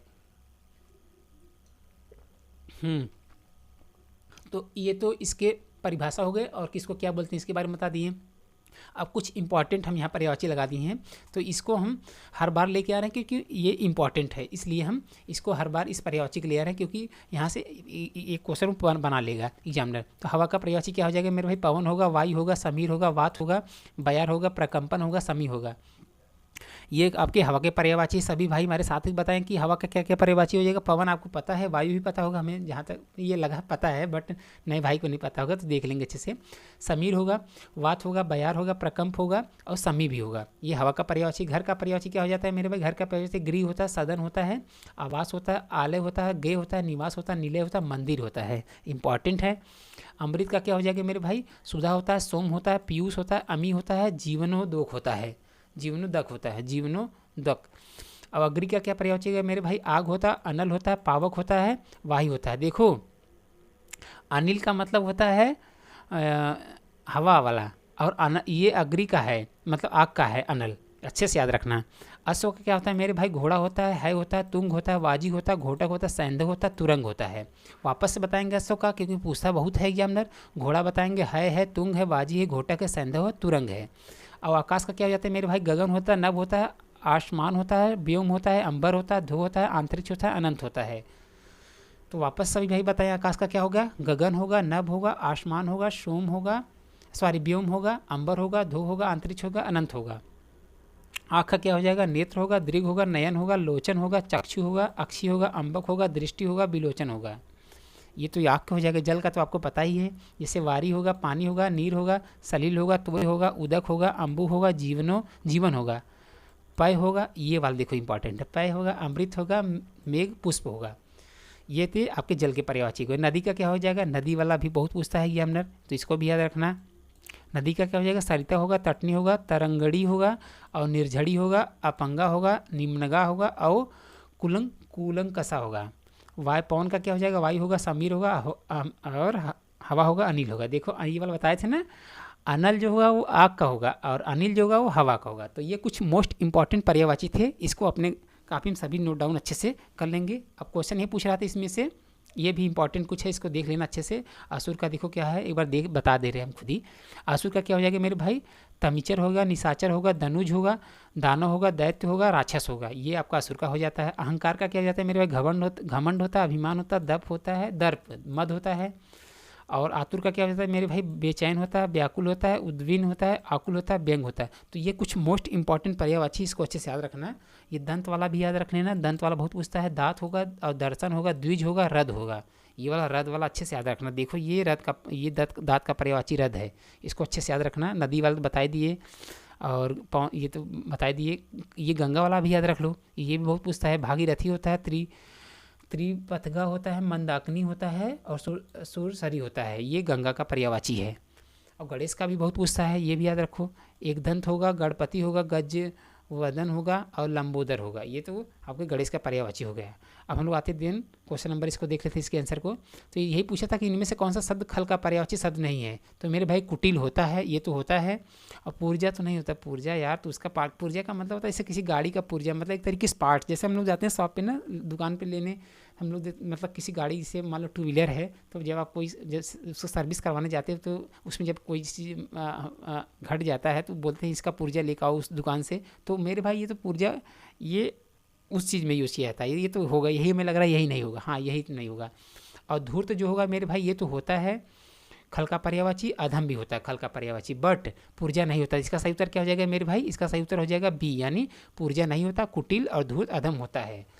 और ये इसका सही उत्तर हो जाएगा, पुर्जा का मतलब होता है किसी चीज़ का पार्ट होता है। और खल का पर्यायवाची क्या कहेगा, कुटिल होगा, धूर्त होगा, अधम होगा। और कुछ इंपॉर्टेंट हम अलग से बता रहे हैं, उसको नोट डाउन करो। जैसे हम लोग अभी व्रत रहते हैं नवरात्र में ना, तो नवरात्र में हम लोग जानते हैं कि व्रत एक शब्द होता है, वैसे सबको पता होगा, सभी भाई बहन को पता होगा। तो कुछ इसका भी याद रखो, जैसे फाका का मतलब भी व्रत होता है, उपवास भी होता है। सॉरी, फाका का मतलब उपवास होता है, व्रत होता है, अनाहार होता है। ये इसके जैसे पूछ दे एग्जामिनर कि फाका का पर्यायवाची क्या क्या होगा, तो आप क्या बताएंगे, उपवास बताएंगे, व्रत बताएंगे, अनाहार बताएंगे। इस चीज़ को सभी भाई अपने काफ़ी अच्छे से नोट डाउन कर लेंगे। एक बार वापस से बता रहे हैं, फाका का पर्यायवाची क्या अगली बार यूपीएसआई जब 2017 में एग्जाम हुआ था यूपीएसआई का, तो उसमें पूछा था फाका वाला, तो इसलिए हम इसको बता रहे हैं, अपने काफ़ी नोट डाउन करिए। फाका का क्या पर्यायवाची हो जाएगा, उपवास हो जाएगा, व्रत हो जाएगा, अनाहार हो जाएगा। और घमंडी वाला भी पूछा था, घमंडी को भी नोट डाउन कर लो। घमंडी का पर्यायवाची क्या हो जाएगा मेरे भाई, क्या होता है यार, प्रगल्भ, हाँ प्रगल्भ होता है। और अभिमानी होता है, दम्भी होता है, दम्भी होता है, दभी होता है, हाँ दम्भी होता है, दम्भी। तो ये घमंडी का पर्यायवाची है। तो ये कुछ मोस्ट इंपॉर्टेंट पर्यायवाची थे, सभी भाई अपने काफ़ी नोट डाउन अच्छे से कर लेंगे। तो हम लोग आते दिन क्वेश्चन नंबर 11 पे देखते हैं, क्वेश्चन नंबर 11 क्या दिया है। तो मेरे भाई आपको क्लास कैसी लग रही है कमेंट सेक्शन में जरूर बताना। देखो हम क्लास बहुत मेहनत करके तभी लाते हैं, जो भी इंपॉर्टेंट यूपीएसआई 17 और 21 में जो एग्जाम हुआ था, और यूपी कांस्टेबल में जो भी एग्जाम अभी हुआ था 20 में, उसमें जितने भी हिंदी से क्वेश्चन पूछे गए थे, हर एक टॉपिक से जो इंपॉर्टेंट लगा उसी सेलेक्ट करके उसी क्वेश्चन को हम यहाँ लाए हैं। तो जरूर कमेंट सेक्शन में बताना कि क्लास कैसा है। और सभी भाई से एक छोटी सी यही रिक्वेस्ट है, सभी भाई चैनल को सब्सक्राइब करके लाइक करके कमेंट सेक्शन में बताएं कि क्लास कैसा है। बस इतना ही आपसे हमें प्यार चाहिए। और आप लोगों ने प्यार बहुत दिया क्लास प्रैक्टिस सेट 1 पार्ट 1 के पार्ट 2 को, तो ऐसे ही प्यार बनाए रखें सभी भाई बहन को। Thank you so much. तो हम लोग आते हैं दिन क्वेश्चन नंबर 11 पे। क्वेश्चन नंबर 11 ये पूछा इसमें कि मंत्रकारी शब्द का तद्भव रूप क्या होगा। देखो फिर पूछ दिया है तद्भव शब्द। तद्भव का मतलब हम बताए थे कि हिंदी होता है, तत्सम का मतलब संस्कृत बताए थे, जो कि स्क्रीनशॉट वापस लगा दिए हैं, जैसे देख सकते हैं। लगाए नहीं है क्या, अभी दिखाई दे रहे हैं। तो कुछ इंपॉर्टेंट है तद्भव तत्सम, इसका स्क्रीनशॉट अभी लेके याद करो, उसके बाद अभी इसके हम दिखा देते हैं। तो सीधा समझो कि तद्भव का मतलब हिंदी होता है और तत्सम का मतलब होता है संस्कृत। तो ये पूछ रहा है मंत्रकारी शब्द का तद्भव रूप क्या है। पहला दिया है मदारी, और दूसरा दिया छिलका, और तीसरा दिया छाँ, और डी वाला दिया मिठाई। तो मेरे भाई यही मदारी तो नहीं होगा। जो शब्द देखो बोलो एक तरीके से बोलने में हिंदी के तरीके से लगे तो समझ जाना कि वो तद्भव है। ये थोड़ा सी अपना हम ट्रिक बता रहे हैं, मतलब जो पढ़ने में आसान लगे एक तरीके से समझ जाना कि वो हिंदी वाला शब्द है। जो थोड़ा सा र की मात्रा उसमें ज़्यादा लगे तो समझ जाना कि वो संस्कृत का शब्द है। तो इससे पूछा है कि मंत्रकारी का तद्भव रूप क्या है। तो मेरे भाई मंत्रकारी का तद्भव रूप क्या हो जाएगा, मंत्रकारी का तद्भव रूप होता है मदारी होता है। क्या हो जाएगा, मदारी होगा। इसका सही उत्तर क्या हो जाएगा, मदारी। तो मंत्रकारी का तद्भव क्या होगा, मदारी होगा। छिलका का मेरे भाई शुक्ल होता है, ये संस्कृत शब्द है छिलका, और इसका हिंदी हो जाएगा शुक्ल होगा। अपने कापी में सभी भाई नोट डाउन करेंगे। छिलका का हिंदी क्या हो जाएगा मेरे भाई, शुक्ल होगा। ये छिलका आपका संस्कृत है। और छाँ का मेरे भाई क्या हो जाएगा, छाँ हो जाए, छाया होता है, छाया, हाँ छाया ही होता है। जैसे कभी हम लोग कहते हैं ना छाए में आ जाइए, गर्मी बहुत पड़ रही है, छाँ जिसे हम लोग कहते हैं छाया, एक तरीके से बोलते हैं ना, छाया में आ जाइए भाई लोग, या छाया में आके थोड़ा सा रेस्ट कर लें, तो उसी को मेरे भाई छाँ कहते हैं। तो छाँ जो होता है ये आपका संस्कृत शब्द है, और छाया जो होता है हिंदी शब्द होता है। और मिठाई भी आपका मेरे भाई ये संस्कृत शब्द है। ये मत समझना कि ये हिंदी शब्द है। मिठाई मेरे भाई ये संस्कृत शब्द है, इसका होता है हिंदी होता है मिष्ठान होता है। तो संस्कृत हिंदी इसका क्या हो जाएगा मेरे भाई, मिष्ठान हो जाएगा। तो सभी भाई अपने कापी नोट डाउन अच्छे से कर लेंगे। अभी इसका उत्तर क्या हो जाएगा, मंत्रकारी का मदारी हो जाएगा। अब हम लोग आते हैं दिन क्वेश्चन नंबर नेक्स्ट पे, मतलब क्वेश्चन नंबर 12 पे। तो ये कुछ इंपॉर्टेंट तद्भव तत्सम है, एक बार हम बता दे रहे हैं, देख लो, क्योंकि यहाँ से पूछेगा, मतलब इंपॉर्टेंट है इसलिए हम यहाँ लगा दिए हैं। जैसे आज का मेरे भाई अध होता है, आग का अग्नि होता है, आंसू का अश्रु होता है, नाक का नासिका होता है, कौवा का मेरे भाई काक होता है, कछुआ का कफक कच्छप होता है, क्या हो जाएगा, कछुआ का कच्छप हो जाएगा। कान का मेरे भाई करड़ होता है, क्या होता है, करड़ होता है। और 13 की मेरे भाई त्रयोदोष होता है, क्या होता है, त्रयोदोष। और रात का रात्रि होता है, ये आपको पता ही होगा। हाथ का हस्त होता है, ये भी पता होगा। ऊँट का उष्ट्र होता है, क्या होता है, ऊँट का उष्ट्र होता है। सभी भाई अच्छे से नोट डाउन करेंगे। ऊँट का क्या हो जाएगा मेरे भाई, तत्सम। ये पहला वाला तद्भव, दूसरा वाला तत्सम है, ये उष्ट्र हो जाएगा। हम वो बताए थे कि जो शब्द बोलने में थोड़ा सा कठिन लगे या र की मात्रा उसमें ज़्यादा लगे तो वो तत्सम होता है, और जो थोड़ा सा बोलने में आसान लगे उसे हिंदी शब्द कहते हैं, मतलब तद्भव कहते हैं। तो ऊँट का क्या हो जाएगा, उष्ट हो जाएगा। और अंगरखा क्या हो जाएगा, अंगरक्षक हो जाएगा। अंगीठी क्या हो जाएगा मैं, अग्निष्ठिका हो जाएगा। अक्षर का क्या हो जाएगा, अक्षर हो जाएगा। अनाज का क्या हो जाएगा, अन्न हो जाएगा। और क्या हो जाएगा, अंगाड़ी का मेरे भाई अग्रवती हो जाएगा। और एक मिनट, हाँ, अग्रवती हो जाएगा। और आंवला का मेरे भाई आमलक होगा, जो कि भी हम पहले बताए थे। आषाढ़ का मेरे भाई आषाढ़ होता है। देखो एकदम सेम लिखा है। जो हिंदी वाला है वो सिंपल छोटा वलसा है, और ये खटकोट वाला सा प्रयोग हुआ है इसमें संस्कृत वाले में, आषाढ़।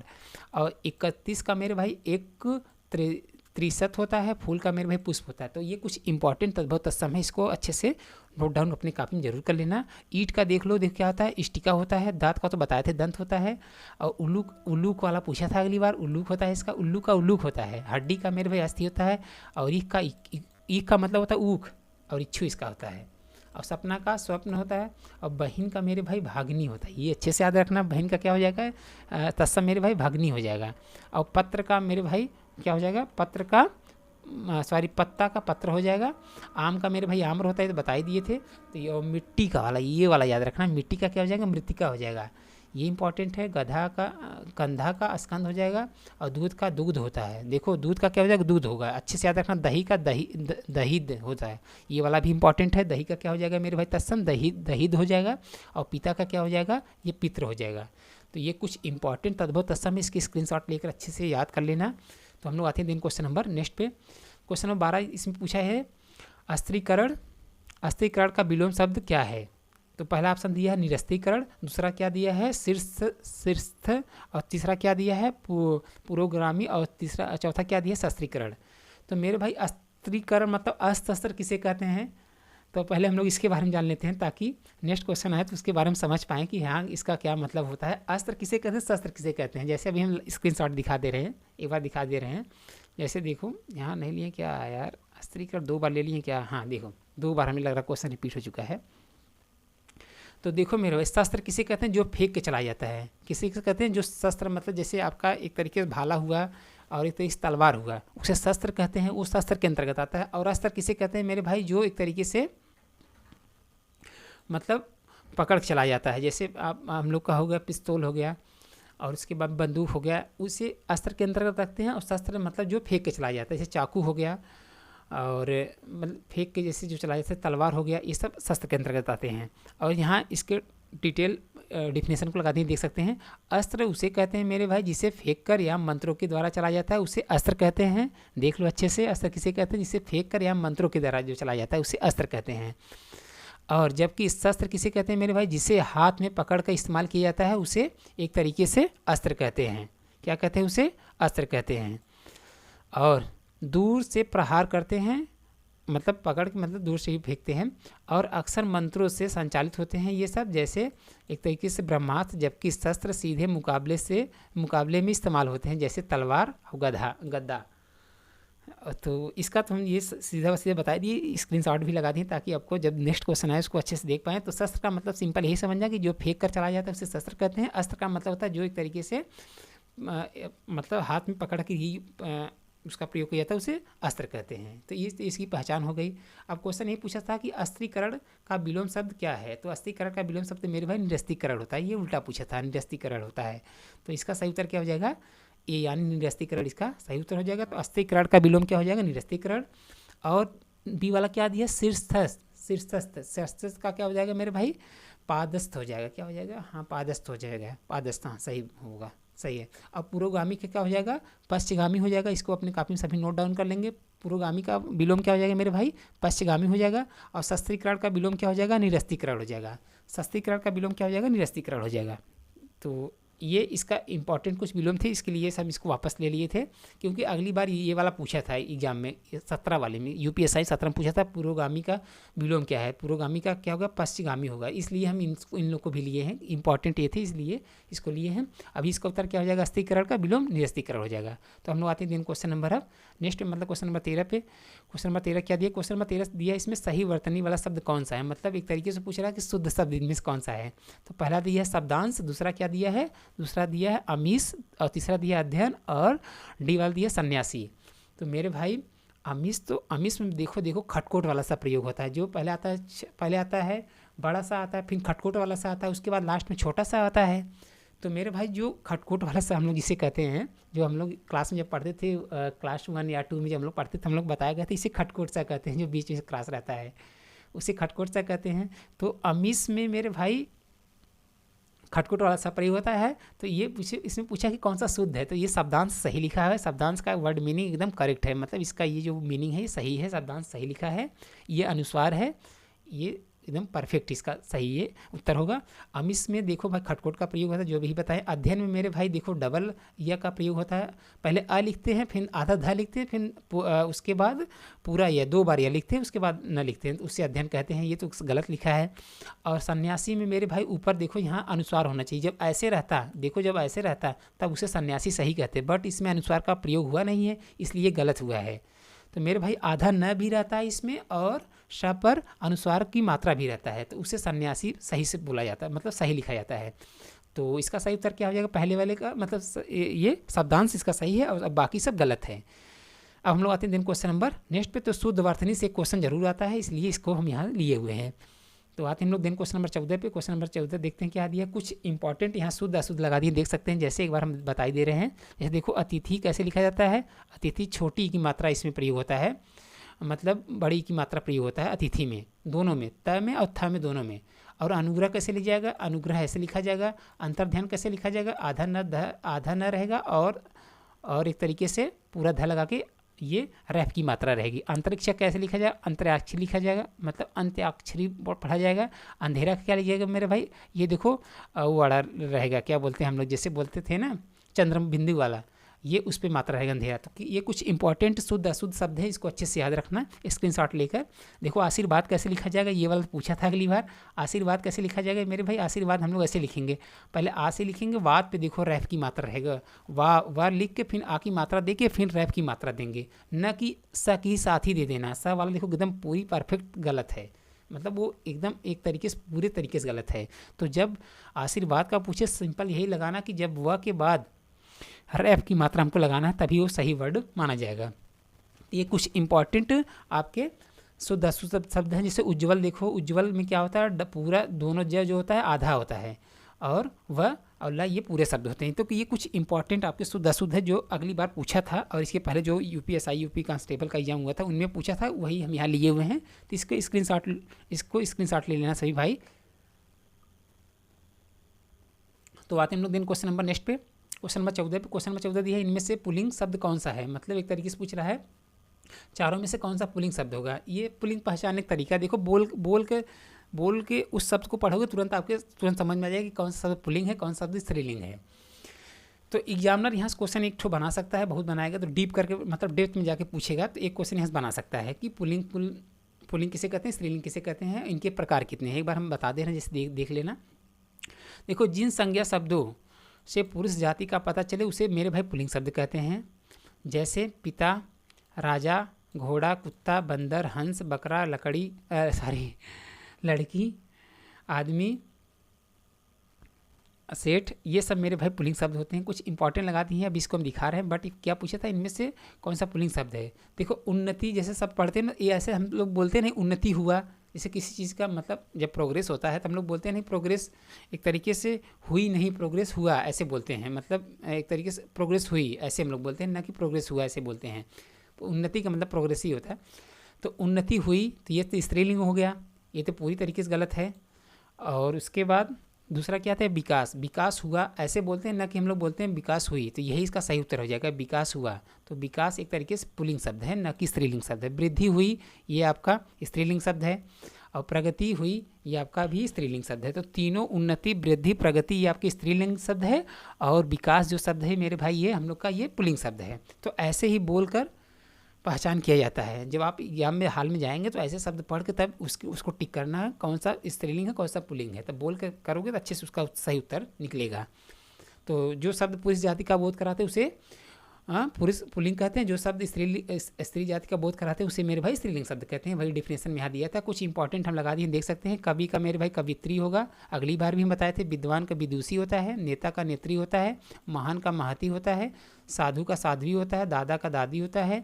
ये कुछ इंपॉर्टेंट पुल्लिंग है, इसको अच्छे से याद रखना। बालक का बालिका होता है, घोड़ा का घोड़ी होता है, शिष्य का शिष्या होता है, छात्र का छात्रा होता है। देख लो अच्छे से, छात्र का क्या हो जाएगा, छात्रा हो जाएगा। केवल आ की मात्रा लगाना है स्त्रीलिंग में। छात्रा ये देखो पुल्लिंग नहीं है, ये स्त्रीलिंग है छात्रा, छात्र केवल पुल्लिंग होता है। बाल का मेरे भाई बाल पुल्लिंग है और बाला स्त्रीलिंग है। धोबी का धोबनी हो जाएगा। पंडित का पंडिताइन हो जाएगा, क्या हो जाएगा, पंडित का पंडिताइन हो जाएगा। हाथी का हथनी होता है, ठाकुर का ठाकुराइन होता है, ये भी अच्छे से याद रखना, ठाकुराइन। और नर का मादा होता है, पुरुष का स्त्री होता है, ये तो पता ही। युवक का युवती होता है। देखो मैक्सिमम शब्द जो होते हैं स्त्रीलिंग में छोटी ई की मात्रा प्रयोग होते हैं उसमें, मतलब हर एक शब्द के लास्ट में छोटी ई की जब सब मात्रा मतलब प्रयोग हो, समझ जाना कोई स्त्रीलिंग शब्द है। अब बोलकर भी उसकी पहचान को कर सकते हैं।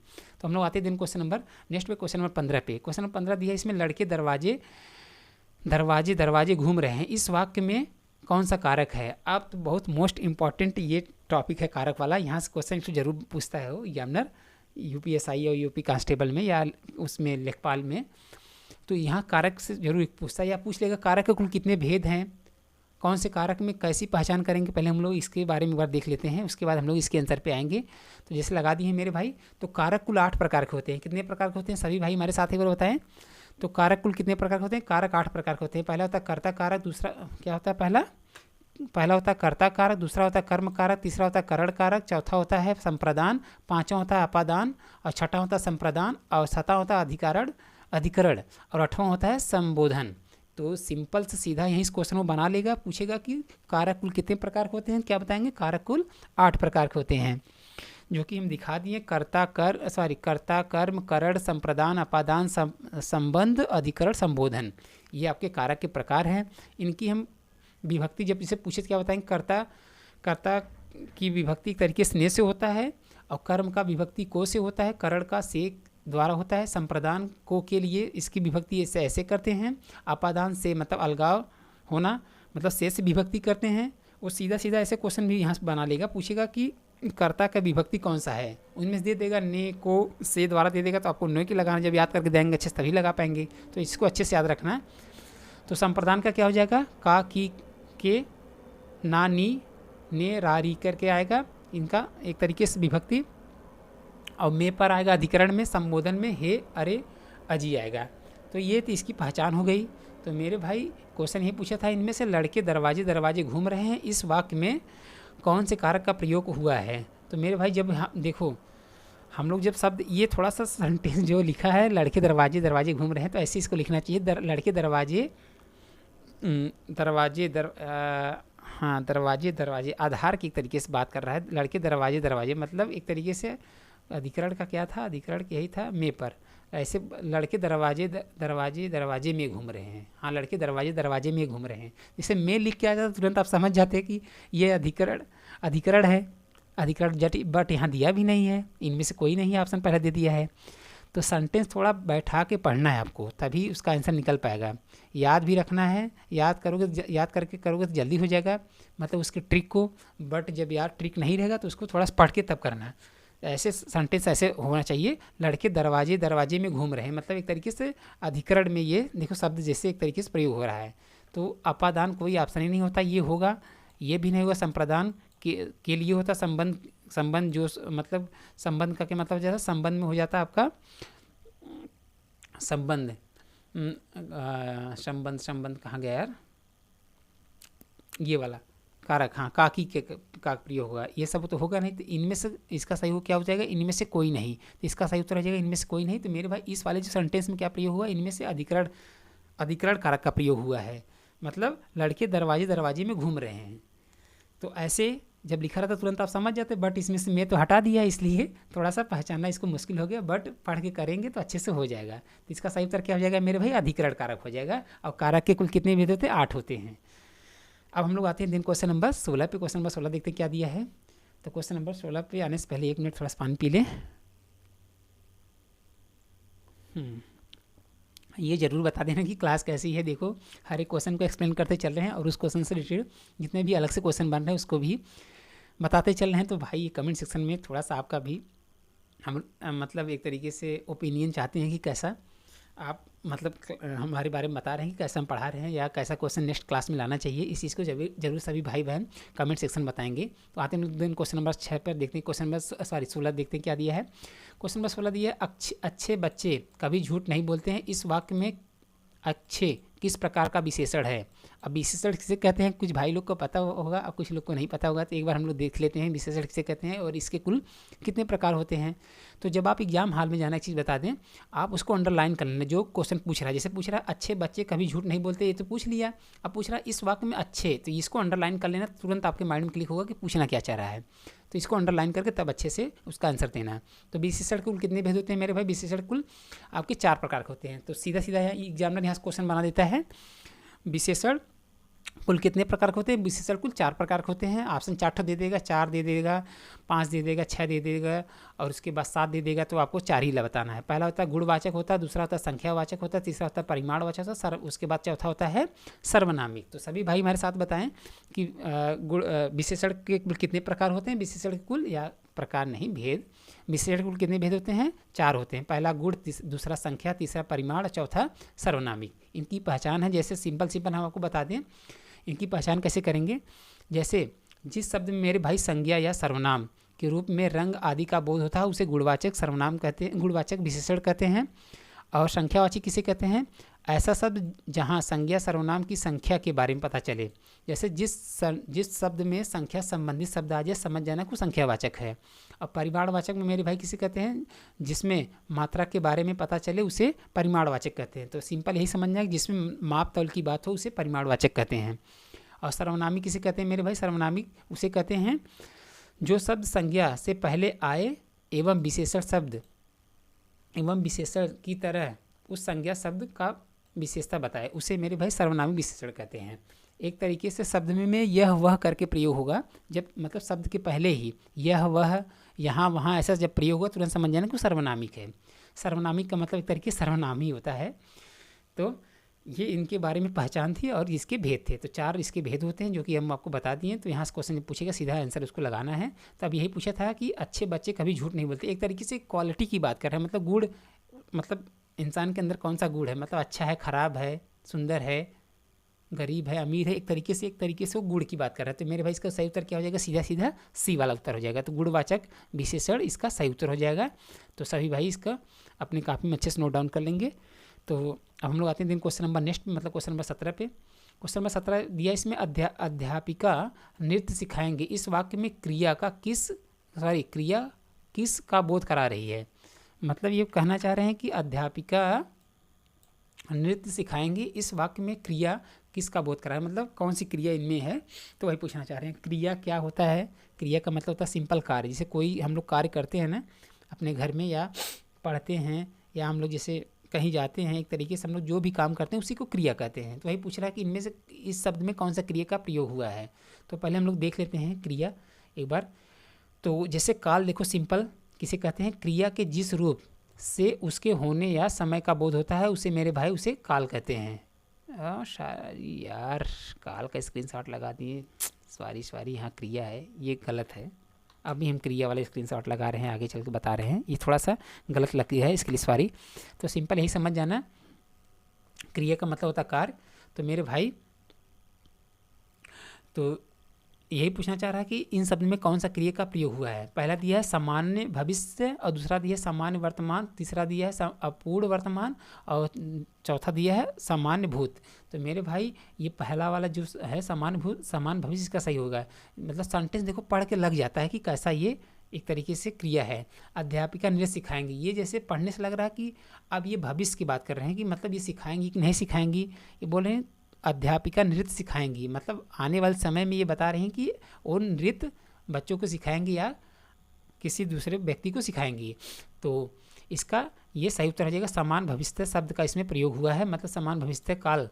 अच्छा काल होना चाहिए ना यार, हाँ ये गलत सेंटेंस ही गलत है यार। यहाँ से यहाँ होना चाहिए इस वाक्य में काल का किस, इस वाक्य में क्रिया का काल, हाँ क्रिया का काल का बोध करा रहा है, मतलब किस क्रिया का काल बोध करा रहा है, ऐसे पूछना चाहिए। ये सही स्क्रीनशॉट लगाएंगे। देखो क्रिया के जिस रूप से उसके होने के समय का बोध होता है उसे काल कहते हैं। ठीक है, काल मुख्यतः 3 प्रकार के होते हैं, जो कि वर्तमान, दूसरा होता है भूत, तीसरा होता है भविष्य। तो सिंपल आपको जानना कि काल के कुल 3 भेद होते हैं। अब यहाँ से क्वेश्चन सीधा एग्जामिनर बना लेता है। तो क्वेश्चन ये पूछेगा काल के कुल कितने भेद होते हैं। काल के कुल 3 भेद होते हैं। पहला होता है वर्तमान, दूसरा होता है भूत, उसके बाद तीसरा होता है भविष्य काल। और वर्तमान के कुल 5 भेद होते हैं, जो कि देख सकते हैं समान, तत्कालिक, पूर्ण, अपूर्ण, संदिग्ध। ये इसके कुल, जैसे पूछे कि वर्तमान काल के कुल कितने भेद हैं तो बताएंगे 5। कितना बताएंगे 5। और भूतकाल के कुल 6 होते हैं, देख सकते हैं सामान्य, भूत, आसन्न, पूर्ण, अपूर्ण, संदिग्ध और हेतु। ये तो इसके भेद हो गए। भविष्य के कुल 3 होते हैं, सामान्य, संभाव्य और सत्यता बोधक। इससे बोलते हैं नित्यता बोधक भी बोलते हैं। सत्यता बोधक को जानते रहना, एग्जाम में पूछ लेता है। सत्यता बोधक भविष्य को और किस नाम से जानते हैं बता देना, नित्यता बोधक नाम से जानते हैं। तो सिंपल ये जानना कि वर्तमान के 5 होते हैं, भूतकाल के 6 होते हैं, भविष्य के 3 होते हैं। और काल कितने प्रकार के होते हैं, काल 3 प्रकार के होते हैं। ये सही लगा था स्क्रीनशॉट, थोड़ा सा क्वेश्चन पढ़ने में वो गलत हो गया। तो इसका सही उत्तर क्या हो जाएगा, समान भविष्य, इसका सही उत्तर हो जाएगा। अब हम लोग आते हैं दिन क्वेश्चन नंबर 18 पे। क्वेश्चन नंबर 18 देखते हैं क्या दिया है। क्वेश्चन नंबर 18 दिया है आत्मत्याग शब्द में कौन सा उपसर्ग है। अब उपसर्ग किसे कहते हैं, प्रत्यय किसे कहते हैं, यहाँ से भी एक क्वेश्चन बनाता है। तो इसलिए इस टॉपिक से हम इस क्वेश्चन को ले लिए ताकि नेक्स्ट क्लास में उपसर्ग या प्रत्यय से आए तो आप उसको अच्छे से बता पाए। उसके स्क्रीनशॉट को हम भी समझा देंगे, लगाए हुए हैं। तो उपसर्ग किसे कहते हैं मेरे भाई, शब्द की जो पहले लगता है शब्द उसे उपसर्ग कहते हैं। और मतलब शब्द के लास्ट में जो शब्द का प्रयोग होता है उसे प्रत्यय कहते हैं। जैसे देख सकते हैं, आप देख सकते हैं व्युत्पत्ति के आधार पर व्युत्पत्ति के आधार पर शब्द 3 प्रकार के होते हैं। जैसे सिंपल यहाँ से क्वेश्चन पूछा जाता है व्युत्पत्ति के आधार पर शब्द कितने प्रकार के होते हैं, शब्द 3 प्रकार के होते हैं। पहला होता है रूढ़ शब्द, रूढ़, उसके बाद दूसरा होता है यौगिक और तीसरा होता है योग रूढ़। तो यहाँ सीधा एग्जामिनर क्वेश्चन बना देता है, पूछेगा व्युत्पत्ति के आधार पर शब्द कितने प्रकार के होते हैं तो बताना 3, रूढ़, यौगिक, योग रूढ़ बताना है। और से यौगिक शब्द का निर्माण हुआ है 3 तरह से होता है, जो कि बता दिए। पहला होता है उपसर्ग, प्रत्यय और समास के शब्दों का निर्माण होता है। अतः यहाँ पर हम उपसर्ग इसके बारे में बोला है, बस इसके जाते रहना कि व्युत्पत्ति के आधार पर शब्द 3 प्रकार के होते हैं। पहला होता है रूढ़ और दूसरा होता है यौगिक और तीसरा होता है योग रूढ़। ये तो इसके प्रकार हो गए, यही हम बताए थे। उपसर्ग किसे कहते हैं मेरे भाई, उपसर्ग शब्द 2 शब्द से मिलकर बना होता है। उप का मतलब होता है समीप, मतलब एक तरीके से पास में। और सर का मतलब होता है सृष्टि करना, ये इसका मतलब होता है अंत। और उपसर्ग का शाब्दिक अर्थ होता है मेरे भाई किसी शब्द के समीप आकर नया शब्द बनाना, उसी को उपसर्ग कहते हैं। जैसे देखो एग्जाम्पल से ये लिखा है प्रहार, इसमें देखो उपसर्ग क्या हो जाएगा, जैसे जो शब्द पहले प्रयोग हुआ है एक तरीके से उसे उपसर्ग कहते हैं, जो कि हम बताए थे। देखो इसमें प्र जो हो जाएगा उपसर्ग हो जाएगा, और जो हार ये है मूल शब्द ये है, इसको बोलेंगे प्रत्यय बोलेंगे। तो पहला शब्द जो होता है उसे उपसर्ग बोलते हैं और जो मूल शब्द होता है उसे प्रत्यय कहते हैं। तो उसी को मेरे भाई उपसर्ग और प्रत्यय, ये इसकी पहचान थी।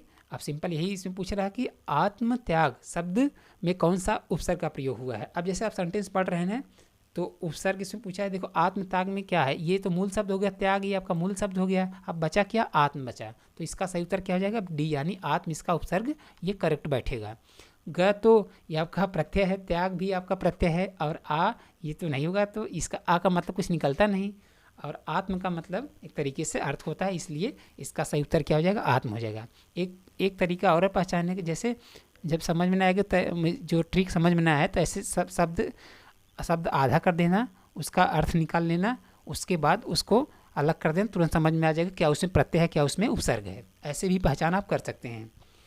तो ये इसके बारे में था। इसका सही उत्तर क्या हो जाएगा? डी यानी आत्म सही हो जाएगा। और त्याग ये आपका मूल शब्द, ये आपका प्रत्यय हो जाएगा। हम लोग आते हैं क्वेश्चन नंबर 19 पे।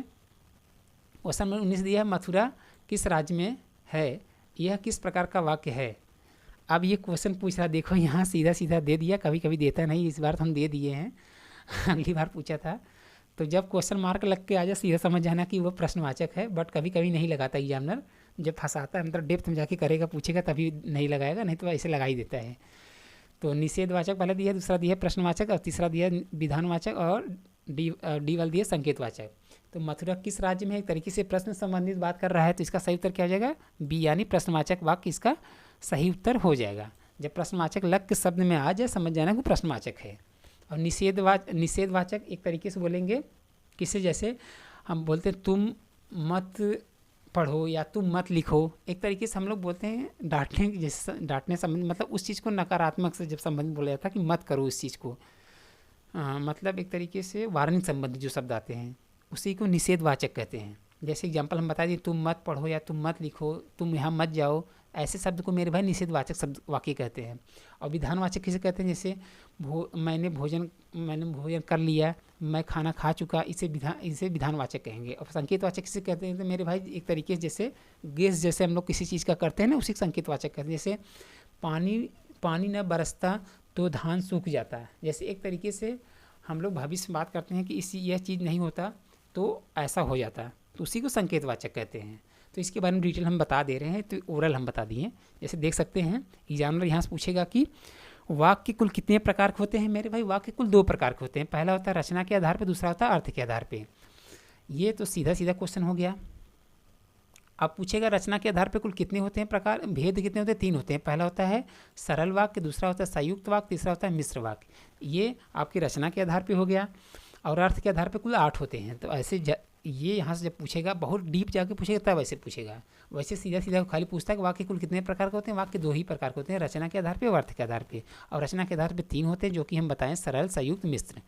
और अर्थ के आधार पे पहला विधान होगा, और दूसरा इच्छा होगा, तीसरा आज्ञा होगा, चौथा निषेध होगा, 5वां प्रश्न होगा, और 6वां विस्मयादि होगा, और 7वां संकेत होगा, और 8वां आपका संदेहवाचक होगा, संदेहवाचक वाक्य।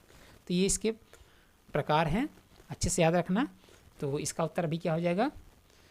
बी यानी प्रश्नवाचक होगा, जो कि पहचान हम बता दी है। अब हम इस क्लास के लास्ट क्वेश्चन पे आते हैं, उसके बाद हम लोग क्लास को एंड करेंगे। तो लास्ट क्वेश्चन क्या पूछा है मेरे भाई, भोर का तारा की रचनाकार कौन है। तो रचनाकार से संबंधित 1 से 2 प्रश्न आता है। तो मैं अभी हम एक सेपरेट क्लास लेकर आएंगे, रचना जो मोस्ट इम्पॉर्टेंट रचनाकार हैं उनके नाम को एक बार हम उनके मतलब उनसे रिलेटेड जितने भी क्वेश्चन बनते हैं रचनाकार से, उनको एक बार हम एक साथ एक सेपरेट में लाएंगे। उसको अच्छे से एक बार कर लीजिएगा तो सारी रचनाएं संबंधित क्वेश्चन आपके तैयार हो जाएंगे। पूछा है कि भोर का तारा के रचनाकार कौन है। पहला दिया जयशंकर प्रसाद, दूसरा दिया महादेवी, तीसरा दिया निराला जी, और उसके बाद डी वाला दिया इनमें से कोई नहीं। तो मेरे भाई भोर का तारा ये आपका उनका है, क्या बोलते हैं, जगदीश चंद्र माथुर जी का है, न कि निराला जी का। जयशंकर का देखो, जैसे जयशंकर का झरना होता है, कंकाल होता है, मतलब जयशंकर जो होते हैं इनकी रचनाकार कौन कौन हो जाते हैं, झरना होता है, कंकाल होता है, तितली होता है, कमायनी होता है। ये जयशंकर प्रसाद जी की है, स्क्रीनशॉट भी लगाए हैं, दिखाएंगे भी। तो ऐसे अपनी काफ़ी नोट डाउन कर लो कि जयशंकर प्रसाद जी का क्या है, झरना है, कंकाल है, तितली है, कमायनी है। और महादेवी वर्मा जी का क्या है, क्या क्या हो जाता है, यामा होता है, निहार, हाँ यामा होता है, निहार होता है, और दीप शिखा होता है। ये महादेवी वर्मा जी का है। निराला जी का एक ही होता है, मतवाला होता है। रचना मतवाला का रचनाकार किए हुए हैं निराला जी। और जो ये भोर का तारा होता है ये जगदीश चंद्र माथुर जी का है। तो इसका सही उत्तर क्या हो जाएगा, डी, यानी इनमें से कोई नहीं इसका ये सही उत्तर होगा। तो अच्छे से याद रखना, भोर का तारा ये आपका जगदीश माथुर जी का है। और जगदीश माथुर जी का क्या क्या हो जाता है, अच्छे से नोट डाउन कर लो। एक कोणार्क होता है, एक पहला राजा होता है, एक ओ मेरे सपने ये भी होता है, हाँ इन्हीं का है, माथुर जी का है, मतलब जगदीश जी का ही है। वो मेरे सपने हो जाता है, और कोणार्क और पहला राजा ये इनके होता है। तो स्क्रीनशॉट हम लगा दें, एक बार देख लो यहाँ से। जैसे देखो इंपॉर्टेंट, अंजलि 2006 किसका होता है, डॉक्टर रामकुमार वर्मा का होता है। पृथ्वीराज की आँखें ये डॉक्टर रामकुमार वर्मा की ये भी है। और अगहन महात्म्य ये वैकुंठनी शुक्ल जी का है। और क्या दिखा, बैकुंठमणि शुक्ल जी का है, और वैशाख महात्म्य ये सारी बैकुंठनी इन्हीं का है। अपनी अखबार, ये इंपॉर्टेंट है, अगली बार 17 वाले में पूछा था, एसआई वाले में। अपनी अखबार किसकी, पांडे बेचन शर्मा उग्र का है। अष्टायम ये नाभादास का है, ये भी इंपॉर्टेंट है। आचरण की सभ्यता ये सरदार पूर्ण सिंह का है। और आवारा मसीहा ये मेरे भाई विष्णु प्रभाकर का, ये अगली बार कांस्टेबल में पूछा था, जो 2020 में हुआ था कांस्टेबल का, जो 19,000 कुछ वैकेंसी थी उसमें पूछा था। आवाहर क्या दिया है, आवारा मसीहा किसका होता है, विष्णु प्रभाकर का होता है। इंदुमती किसका होता है मेरे भाई, किशोरी लाल गोस्वामी का होता है। और कलम का सिपाही तो आइए, तो अगली भी रिसेंट में पूछा, जब 24 में एग्जाम हुआ था। कलम का सिपाही ये अमृत राजी का है। ये कुछ मोस्ट इंपॉर्टेंट रचनाकार हैं, ये उनकी रचनाएं हैं। तो सभी भाई इसका स्क्रीनशॉट ले लेंगे, या आपको इस क्लास का पीडीएफ फाइल चाहिए तो जो ऊपर हम नंबर लगाए थे उस पर आप व्हाट्सअप मैसेज करेंगे, हम इस क्लास का पीडीएफ फाइल आपको शेयर कर देंगे। वापस से एक बार नंबर भी बोल दे रहे हैं, लिख लेंगे सभी भाई, 8869996686, ये व्हाट्सअप नंबर, इस पर आप व्हाट्सअप करेंगे, हम इस क्लास का पीडीएफ फाइल आपको शेयर कर देंगे। तो मेरे भाई इस क्लास का ये लास्ट क्वेश्चन था, कुछ इंपॉर्टेंट लगा दी हैं, देख सकते हैं, इसकी स्क्रीनशॉट लेकर अच्छे से आप याद कर लेना, ये भी है। तो इस क्लास का ये लास्ट सारे क्वेश्चन थे। तो आई होप सारे क्वेश्चन आपको अच्छे से क्लियर हुए होंगे। जो भी क्वेश्चन में आपको डाउट होगा आप कमेंट सेक्शन में जरूर रिप्लाई कर दीजिएगा, ताकि हम नेक्स्ट क्लास में उस क्वेश्चन को एक्सप्लेन अच्छे से कर पाएँ। तो जो भी भाई भी प्रैक्टिस सेट 1 का पार्ट 1 और पार्ट 2 नहीं देखो, जाके अच्छे से देख लें, ताकि अच्छे से आपका वहाँ से अच्छा आधा कॉन्सेप्ट क्लियर हो जाए। और सभी भाई से यही छोटी सी रिक्वेस्ट है, जितने भी भाई बहन पहली बार इस क्लास को देख रहे, अभी तक आप लोग चैनल को सब्सक्राइब नहीं किए हैं, चैनल को सब्सक्राइब जरूर कर लीजिए, ताकि कोई भी अपडेट्स आपको इन्फॉर्म हो पाए। तो आज के लिए इतना ही, थैंक यू।